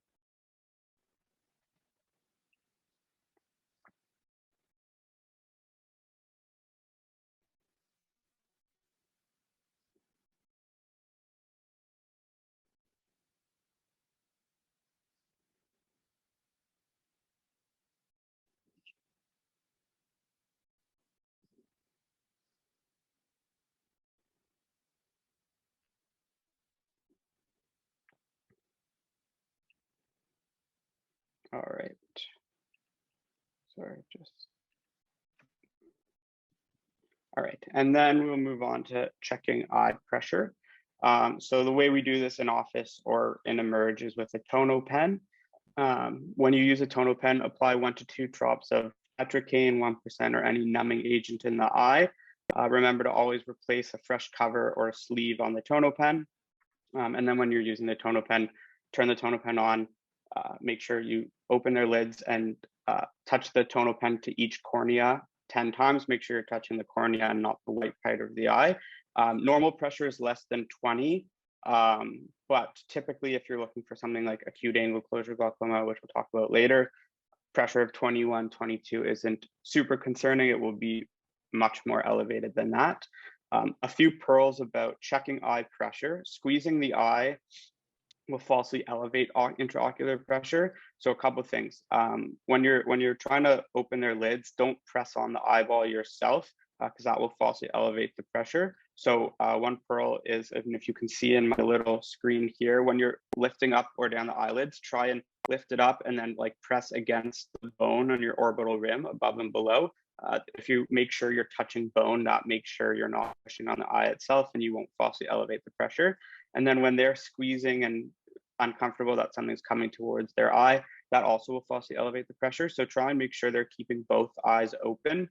If you're measuring the right and they're squeezing their left, that will naturally cause them to squeeze their right eye a little bit and will also naturally elevate the pressure and give you a false elevation that might cause an unnecessary referral. So make sure you're not pushing against the eye and make sure they're not squeezing as much as possible. And then some other in-office physical exam stuff. So check extraocular movements and contralateral visual fields like you would on a neurologic exam. Flip both the upper and lower lids to check for foreign bodies, inflammation, or signs of conjunctivitis. The lower lid's pretty easy to flip. How I typically would flip the upper lid, get one of those long Q-tips, put the white part of the Q-tip like right up against the lid, get them to look down, and then kind of use the Q-tip as a little fulcrum to pull the lid over the Q-tip. It's uncomfortable for the patient, but super important, which we'll get to a little bit later. And then fluorescein and cobalt light. So fluorescein is a pigment that gets absorbed by corneal epithelium if damaged and visible under blue light. Always apply a drop of tetracaine before fluorescein just for patient comfort. Turn off the room light and shine blue light onto the eye.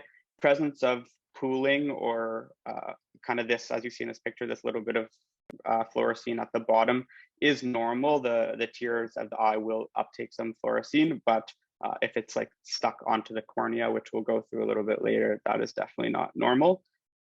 And then lastly, just a quick thing on fundoscopy. It's hard to demonstrate over Zoom, but fundoscopy is an important physical exam tool for assessing the optic nerve of the back of the eye. It is quite difficult to do in an office setting, especially when the eyes don't have dilating drops in them. And it's especially important in the context of headache, nausea, vomiting, to rule out elevated intracranial pressure. So a few tips: obviously turn out the room lights to make sure the pupils are as dilated as possible. It's a little bit harder in COVID times because you have to get really close to the patient, and I know we're a little bit uncomfortable doing that. But essentially, some pearls is use the same eye that you're examining. So if you're examining the patient's right eye, use your right eye and your right hand. This will avoid noses getting in the way and stuff like that. And don't be afraid to get as close to the patient as possible. You really have to get right up to them in order to see to the back. And then always move the fundoscope and the face together. So if you can see my little screen, don't rotate the fundoscope like this and keep your head still. You kind of want to move as one being, and that will help you kind of, so as we know, you come from an angle, make sure you can see red reflex, go as close as you can to see a vessel, and then you follow the vessel inwards towards the optic nerve. And then here, if you can see my mouse, this is a regular optic nerve. You can see these crisp borders. Whereas here, this is an example of papilledema, where there's a lot of blurring between the border of the optic nerve. All right, so I'm now going to pass it off to Jesse, who's going to talk a little bit about some stuff that's managed in family practice. Thanks, Jonah. So the rest of the talk, we'll be talking about sort of specific presentations that would be common in the family practice, as well as some potential emergencies that would require urgent evaluation. So you can go to the next slide. There we go. Yeah, perfect. So I'll be talking about conjunctivitis and some eyelid pathology, starting with viral conjunctivitis, which is, of course, the more common cause. Up to 80% of all conjunctivitis is a viral cause. So especially important when patients are coming in looking for antibiotics. When you're doing your history, you want to know if they've had any sick contacts, or particularly children in school, if there's been exposure, as well as a recent URTI. Patients with viral conjunctivitis will typically say it was a relatively acute or abrupt onset. It can start as unilateral, and they can always, bring it over to the other side if they're touching it and then touching the other eye. They'll complain of some dry eyes or burning sensation, and then the lid itself can become swollen and sort of painful. When you are able to look inside the eyelid, you will see a follicular reaction, which is there on the bottom picture. And basically these are this lightish or white bumps, which is due to the collection of inflammatory cells under the surface. So importantly, knowing about the management. So viral is typically self-limiting, does not require antibiotics, but you can certainly treat the symptoms with artificial tears, topical antihistamine for the itch. And if you're considering topical steroids, you definitely want to be careful that it's not being used for an excessive amount of time, so you're not damaging the surface.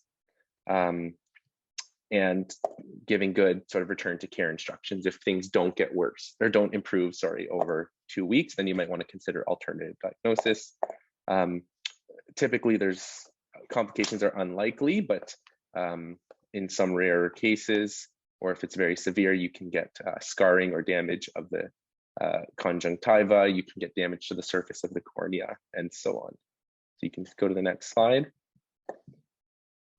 The second cause of conjunctivitis is bacterial. Broadly, you can separate it into non-gonococcal or common bacterial, chlamydia and gonorrhea. The exposure, how they get this would be quite different from one another. So you can get the common conjunctivitis from another contact, or again, a recent URTI. If you're thinking about more chlamydia or gonococcal, obviously it can occur in newborns, as well as recent exposure or STI. So something to think about when you're taking the history. They have some unique features for each one. So in the non-gonococcal, you can see the papillary response, which is not in this slide, but you'll see it on the next slide. So it's, again, a type of lumps or bumps on the inside of the eyelid surface. In chlamydia, you will see the follicular reaction similar to the viral conjunctivitis. And in gonococcal, you'll see quite a large amount of purulence there on the bottom picture.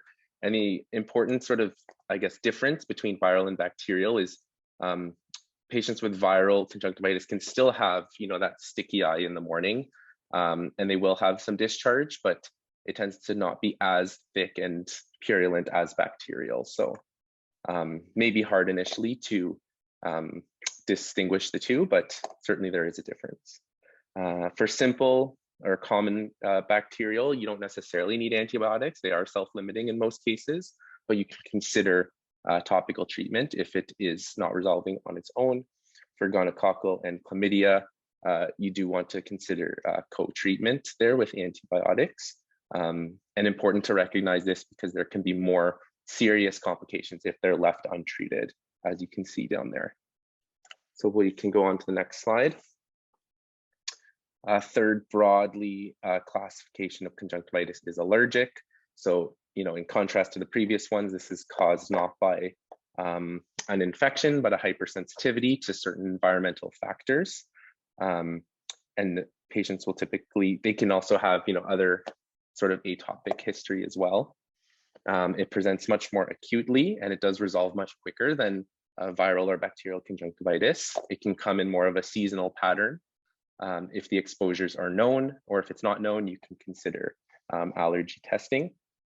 This tends to be bilateral, and you'll see other sort of telltale signs like allergic shiners from the chronic rubbing of the eyes due to the itchiness. Watery discharge should not be purulent, but can have a little bit of mild mucus discharge. And then the papilla there on the top picture, which I mentioned previously. So that's not necessarily the same as follicular. This is a lot more red erythematous. So that could be a clue if you're still unsure what type it might be. Management, you're really treating the cause if you can. So avoiding allergens if it's known. Cold compresses, you want to suppress the sort of allergic response. So you can give some topical antihistamine or mast cell drops. The one pearl, I guess, or important thing to remember down below is you want to avoid vasoconstrictor drops like Visine, because although it will decrease the amount of sort of watery eyes and discharge, when it's stopped, it typically causes rebound vasodilation. So it's not recommended for treatment, even though it might cause some relief of symptoms initially. Complications, again, you really do want to make sure that you're treating the symptoms, because if there's chronic eye rubbing, there can potentially be damage to the corneal surface. So we can go to the next slide. Now, a couple of eyelid conditions. So the first one is the stye or hordeolum, which I'm sure a lot of us have seen already. It's caused by clogged glands in the eyelid. So there's internal and external glands. It can be caused by bacterial infection, but also aseptic, or can be caused by underlying skin conditions like rosacea and seborrheic dermatitis. Patients will typically come in quite acutely. It can, present over a day or so. Painful swellings of the upper or lower eyelids, but it's not always painful. And it's important to know that styes and things like chalazions aren't necessarily completely distinct from each other. There is a little bit of a spectrum between them. And what you're going to do for this is you're going to recommend warm compresses. Basically, you're trying to unclog the gland, which is filled with oil, and that would eventually cause it to open up and release all the blocked oils and relieve the stye. Uncommon to have complications, but in some rare cases, it can lead to preseptal cellulitis. So we can go to the next slide, please. So the next condition is chalazion. Again, the similar causes to styes where you get the blocked glands. This can be a little bit more chronic in nature. So if someone initially has a stye and it's painful and it's not getting treated, or they're not unclogging it very successfully, then it can develop into this. Tends to be painless, although that's not necessarily the case. Importantly, you can try, conservative management at first with the similar warm compress multiple times a day. Antibiotics will not necessarily relieve this. The little pearl at the bottom there, I've heard that, and from my own experience, if you just use a regular compress like a tea towel or something, it gets cool very quickly. So you have to constantly keep it warm. Using something like a warm tea bag or even warming up some potatoes will stay warmer for a longer time. And I'm curious if anyone has any other tricks that they've seen or heard of in the past. I'd be curious to know. If this is more persistent, you can consider either injecting the lesion with a corticosteroid or referring on for excision, unless this is something you're comfortable with doing in your office. If you are excising it, it's important to remember that you do want to send the sample for pathology just to make sure you're not missing any underlying cancer. So we'll move to the next slide. And the last thing I'll be speaking about is blepharitis. So inflammation of the eyelid can be anterior or posterior. This is quite a chronic condition. It does tend to become more prevalent with age. And there's also some underlying conditions that can be risk factors for blepharitis. So eczema, seborrheic dermatitis, and so on. There's also a certain parasite that can cause this, which I didn't want to share the image of that, but you can look it up if you're so inclined. Again, this is a chronic condition. Patients will come in with red, swollen eyelids. They might say they have some burning sensation and dry eyes. When you examine them, you will see some redness of the eye. And then you'll see, typically, if you take a good look at the eyelashes, you'll see some flaking or crusting, particularly at the bases. And then if this has been a chronic issue, you can see some changes to the eyelid. So it can either be sort of inverted or everted. The treatment for this, again, it's quite conservative and making sure that patients are aware that this is a chronic thing that they have to sort of stay on top of. So warm water, scrubbing gently, and even diluting some baby shampoo. You can consider topical antibiotics if those initial measures are not effective. And then sort of over the long term, if there's any sort of red flags like pain or visual impairment, then you can consider a referral to ophthalmology. So we can go on to the next slide. Please. All right, I'll pick it up from here. So the next portion is still complaints that can be managed in the family office. So the first thing we're going to talk about is just corneal abrasions. This chart is basically up to date, just sort of breaking down the subtypes. So if you could go to the next slide there, Jonah. So the first thing is just a straight up traumatic corneal abrasion, the most simplest thing. If the trauma is less than 1/4 the surface of the cornea, it's easy to manage in the office and patients should get some quick recovery. So if you're suspecting that a traumatic corneal abrasion has occurred, so you're thinking about like a thorough history and a proper physical examination. So you want to do it under fluorescein examination under a blue light filter. So if you can see this picture, there's like that yellow streak on the nasal aspect of the cornea. So that should be suspicious for an abrasion. Patients are going to be in lots of pain. They're going to be complaining of like severe pain. So you want to get some topical anesthetic. So some tetracaine will help put them at ease and allow for an easier examination. And then essentially the management's giving them antibiotics. So erythromycin ointment and then close follow-up. They should see some improvement within 24 hours, but over the course of the week, they should see resolution. If they're experiencing poor healing, that would be a referral to ophthalmology. Otherwise, you want to manage their pain control. So you don't want to prescribe topical anesthetic because it can be overused and actually interfere with healing. So Tylenol, Advil is the mainstay. Just make sure I'm not missing anything here. Oh, and one thing to think about in a corneal abrasion is just that you're not missing the herpes simplex virus. So we'll talk a bit more about that later on in the presentation. So these are some pretty nasty pictures. If you see someone present like this in your family office, you ideally want them to get out and go somewhere else. But yeah, if you have a globe rupture, you're not going to manage that. So call ophthalmology. Hypopyon is just pus in the anterior chamber. So you'll see that pooling at the bottom of the pupil, like in this picture on the left. In the bottom right, you can just sort of see what it looks like underneath fluorescein examination. So the next picture, or sorry, next slide is specifically related to contact lens overuse. So a few takeaway points from this slide is basically those little circular white lesions are very indicative of contact lens related abrasions. So based on history, you're going to hear people are using their contact lenses for prolonged periods of time, oftentimes sleeping with it, and that can predispose them to these abrasions. If you are suspecting this, they'll probably also be complaining of dry eyes just because of the overuse, and we'll talk a bit more about that as well. The only change in management is you want to cover for the use of, the cover for Pseudomonas. So you want to use ciprofloxacin and tobramycin ointments instead of erythromycin. We go to the next slide there. If you suspect a history of like a foreign body getting impacted on the cornea or being retained underneath an eyelid, then you should try and figure out if you need to remove that and if it's able to be removed in office. So just a simple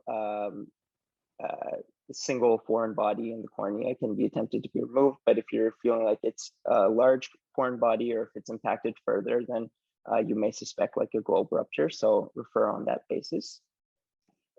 And then the management otherwise is again antibiotic coverage and pain control.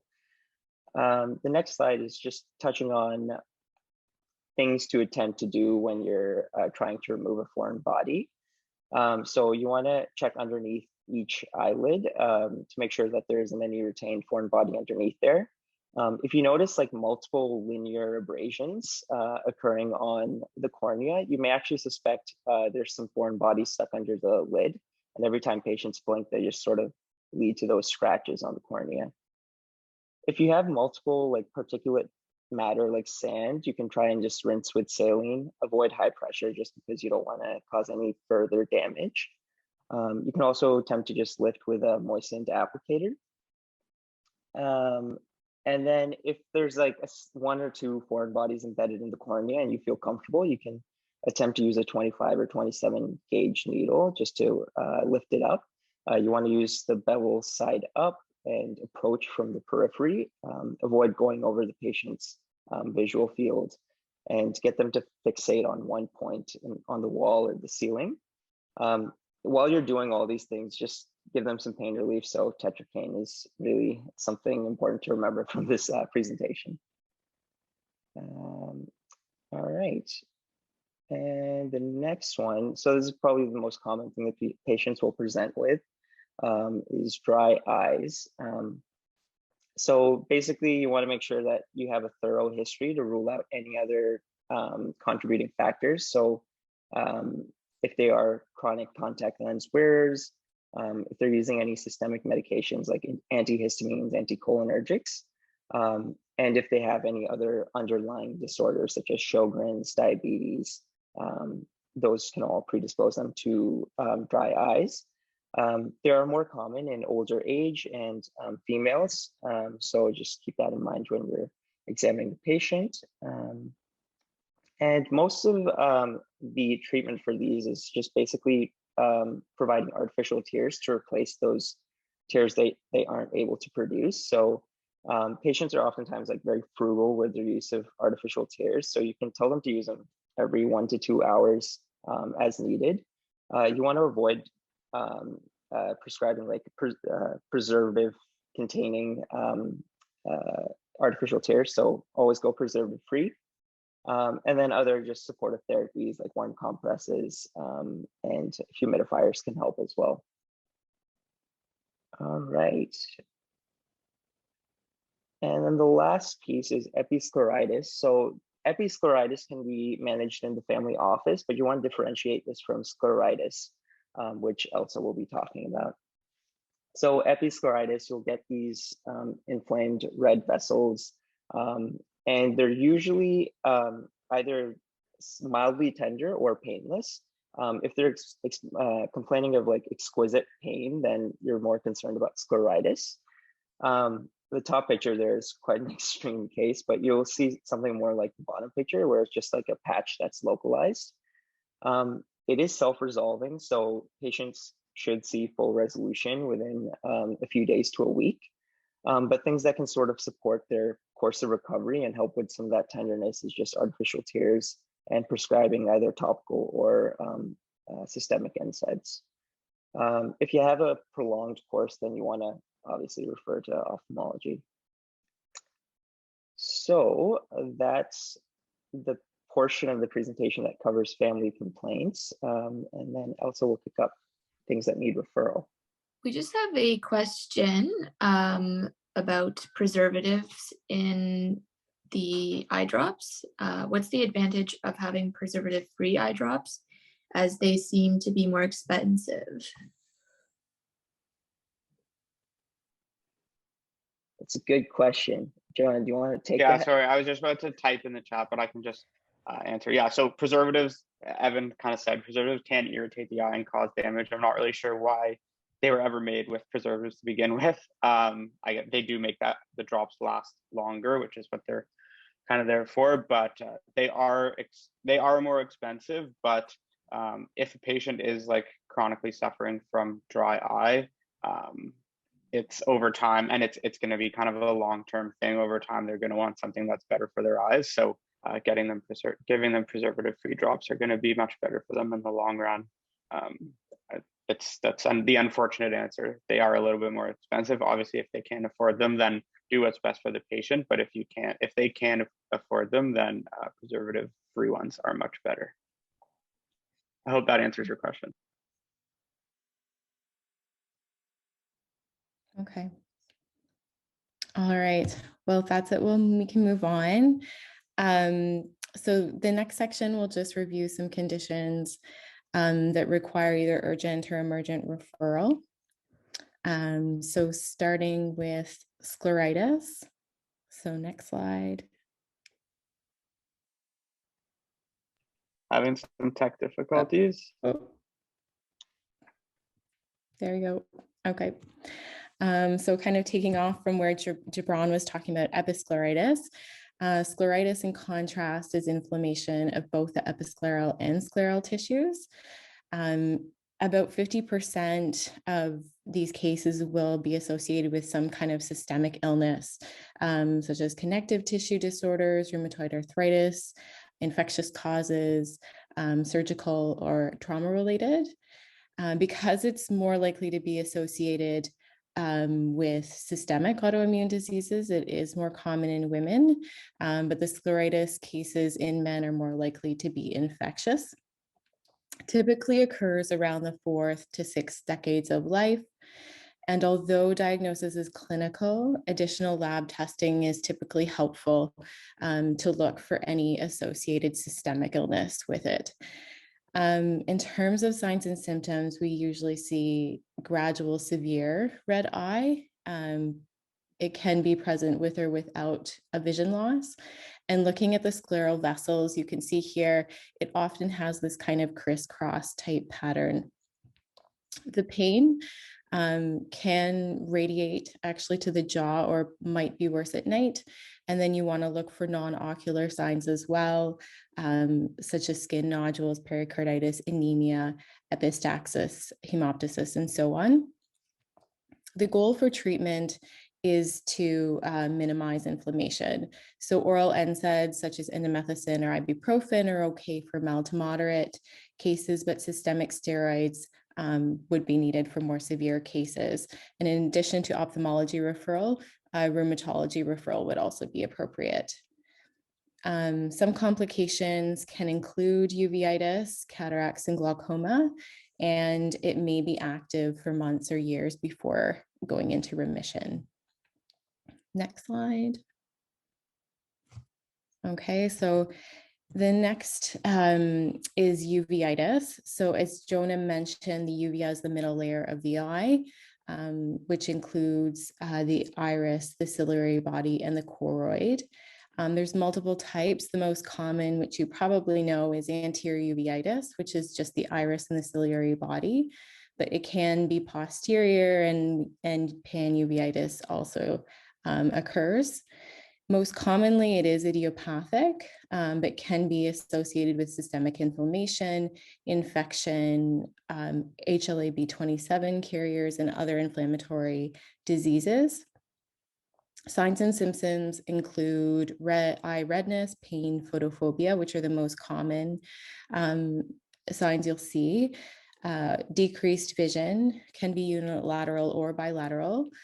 One exam finding that's kind of notable is the perilimbal distribution, which is the ring that you can kind of see in this picture here around the iris. You might also see hypopyon or floating cells in the anterior chamber, which you can just kind of vaguely see in the bottom picture there. Mainstay of treatment is topical steroid eye drops, but urgent referral is needed, as we mentioned before. Glaucoma and cataracts, as well as macular edema, can occur if this goes untreated. Next slide. Okay, so acute close-angle glaucoma is essentially pupillary block, meaning that the aqueous humor cannot flow out of the pupil into the anterior chamber. This causes the iris to kind of bow forward and push against the trabecular meshwork, ultimately increasing the intraocular pressure within the eye, leading to optic neuropathy. Signs of this include blurred vision, halos, intense eye pain that can also exist along the trigeminal distribution, nausea, vomiting in the presence of a hard eye. Slit lamp exam can show edema, a shallow anterior chamber, a mid-dilated eye, and you might see the bowing of the iris as well.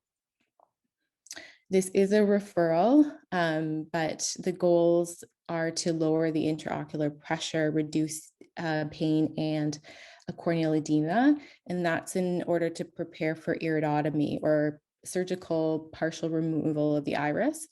Carbonic anhydrase inhibitors, such as oral acetazolamide, or osmotic agents, such as mannitol, are used.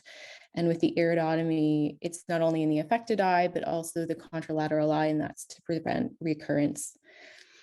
Complications typically result from that increase in intraocular pressure. Cataracts, central vein occlusion, optic nerve ischemia, and ultimately acute permanent vision loss can result from this. Next slide. In terms of getting into some infectious conditions, we have bacterial endophthalmitis. So that's essentially a microbial infection in the intraocular fluids or tissues. So most cases of this are exogenous, so from inoculation of organisms outside, such as trauma or eye surgery, but endogenous seeding can also occur from a systemic infection. Post-op is actually the most common form, and post-cataract endophthalmitis being one of the most post-op forms of that, with coagulative staph making up about 70% of these infections. In terms of signs and symptoms, decreased vision, photophobia, lymphedema, corneal edema, and then you see the hypopyon there, as Gibran mentioned earlier as well. Treatment, antibiotics, steroids, cycloplegics. In terms of complications, there could be the loss of ocular architecture that then leads to enucleation, or the surgical removal, essentially, of the entire globe and the intraocular contents, with just preservation of the periorbital structures. Okay. Next one is retinal detachment. And that's a separation of the retina from the underlying pigment, epithelium, and choroid. So this separation can occur when there's a retinal hole or tear, and there's accumulation of fluid between the layers, could be vitreous traction or an exudative process, resulting in retinal ischemia and photoreceptor degeneration. So some risk factors include older age, myopia, personal or family history of detachment as well. Some signs and symptoms include painless loss of vision, the sudden onset of floaters, so they might look like cobwebs, flashes of light or photopsias. Just of note of interest, floaters are liquefied vitreous, and the sudden increase in the number of them can also be a concerning sign. So you can test visual acuity and fields in primary care, but again, this is an urgent referral. And peripheral retinal detachments can progress to central retinal and lead to vision loss. Next slide. Okay, so infectious keratitis is essentially infection of the cornea. It can be by bacteria, fungi, parasites, or viruses, but bacteria is the most common cause. Essentially, it causes defects in the epithelium that leads to necrosis and then ulceration. The largest risk factor for bacterial keratitis is improper contact lens use in higher income countries, but herpes simplex is actually the most common cause of unilateral infectious corneal blindness in lower income countries. In terms of signs and symptoms, it's rapid onset of pain, photophobia discharge. You might also see on these slides these white infiltrates. Hypopyon can also be seen, and fluorescein can be helpful in highlighting these areas of epithelial cell loss. Management can include gram staining culture. You want to treat the infectious cause, and then topical antibiotics can be used for bacterial keratitis. Complications of this can include permanent vision loss that requires corneal transplantation. Next slide. All right. So herpes zoster ophthalmicus. So essentially shingles affecting the eye should be something that you're considering anytime there's shingles on the face. Because it does require urgent evaluation. It's essentially reactivation of VZV. We know dormant neurons most often affects people over 60 and those who are immunocompromised. Before the typical vesicular lesions appear, it often has this prodromal fever, malaise, and headache and eye pain. Trigeminal nerve pain might be present as well. Hutchinson sign is what we want to look out for, and that's vesicular lesions at the tip, side, and root of the nose, and that's a sensitive sign for HCO, indicating involvement of the nasociliary nerve. So especially the presence of Hutchinson sign would be an indication for ophthalmology referral. And complications of this untreated can result in uveitis, inflammation, optic neuritis, and also permanent vision loss. Next slide. Okay. So for our last condition, we'll talk about orbital cellulitis. So this is a bacterial infection spreading from the paranasal sinuses. So risk factors including upper respiratory tract infections, bacterial, sinusitis, trauma, or systemic infection is most typically staph or strep. Orbital cellulitis involves the contents of the orbit, so the fat and ocular muscles, whereas we contrast that with preseptal cellulitis, which refers to infections of the soft tissue anterior to the orbital septum, whereas orbital cellulitis is posterior to the orbital septum. It's important to make that distinction because preseptal cellulitis is a mild condition and rarely results in complications, whereas orbital cellulitis may cause vision loss or even loss of life.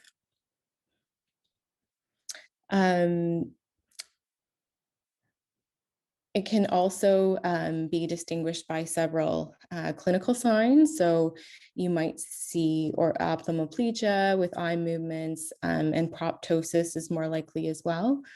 Imaging studies, though, like a CT, would be essential to differentiate the two. And if you're not sure, just assume that it's orbital cellulitis. Both of these conditions are more common in children. So other signs you might see include fever, leukocytosis, lethargy, pain with extraocular movements. If there's any suspicion, as I said, has a CT, these cases usually result in admission to hospital and a full workup with IV antibiotics needed. Complications of this include neuritis, optic neuropathy, meningitis, subdural or brain abscesses, or even death. All right. I know there's lots of questions as well, so thank you for. Okay, so to summarize, basically we just wanted to go over some key signs and symptoms that might help you kind of identify what we're able to manage and what we need to refer. And in terms of our QI project, we are considering kind of creating other things. They're looking into modules, clinical skills sessions, and possibly electives or horizontals and that sort of thing. But your feedback is really important to us. So thank you to everyone who did the pre-survey. We really appreciate if you do the post-survey as well. And even if you haven't done the pre-survey, you can still do parts of the post-survey. It's really, really helpful for us. Yeah, if you have any questions, we can try our best. Thanks.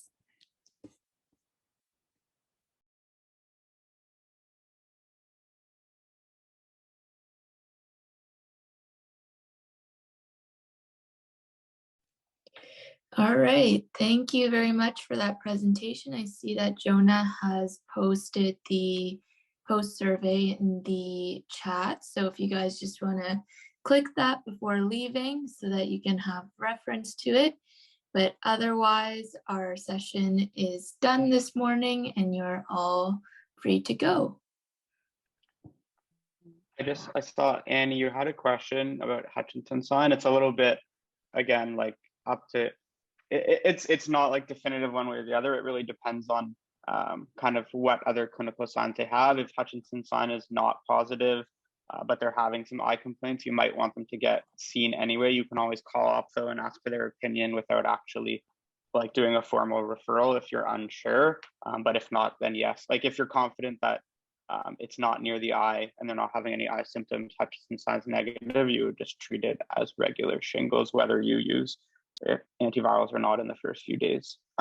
But it is a little bit up to your discretion. You can always call ophthalmology and just get their opinion. Any other questions? I'm happy to, or we're happy to answer. We have a little time.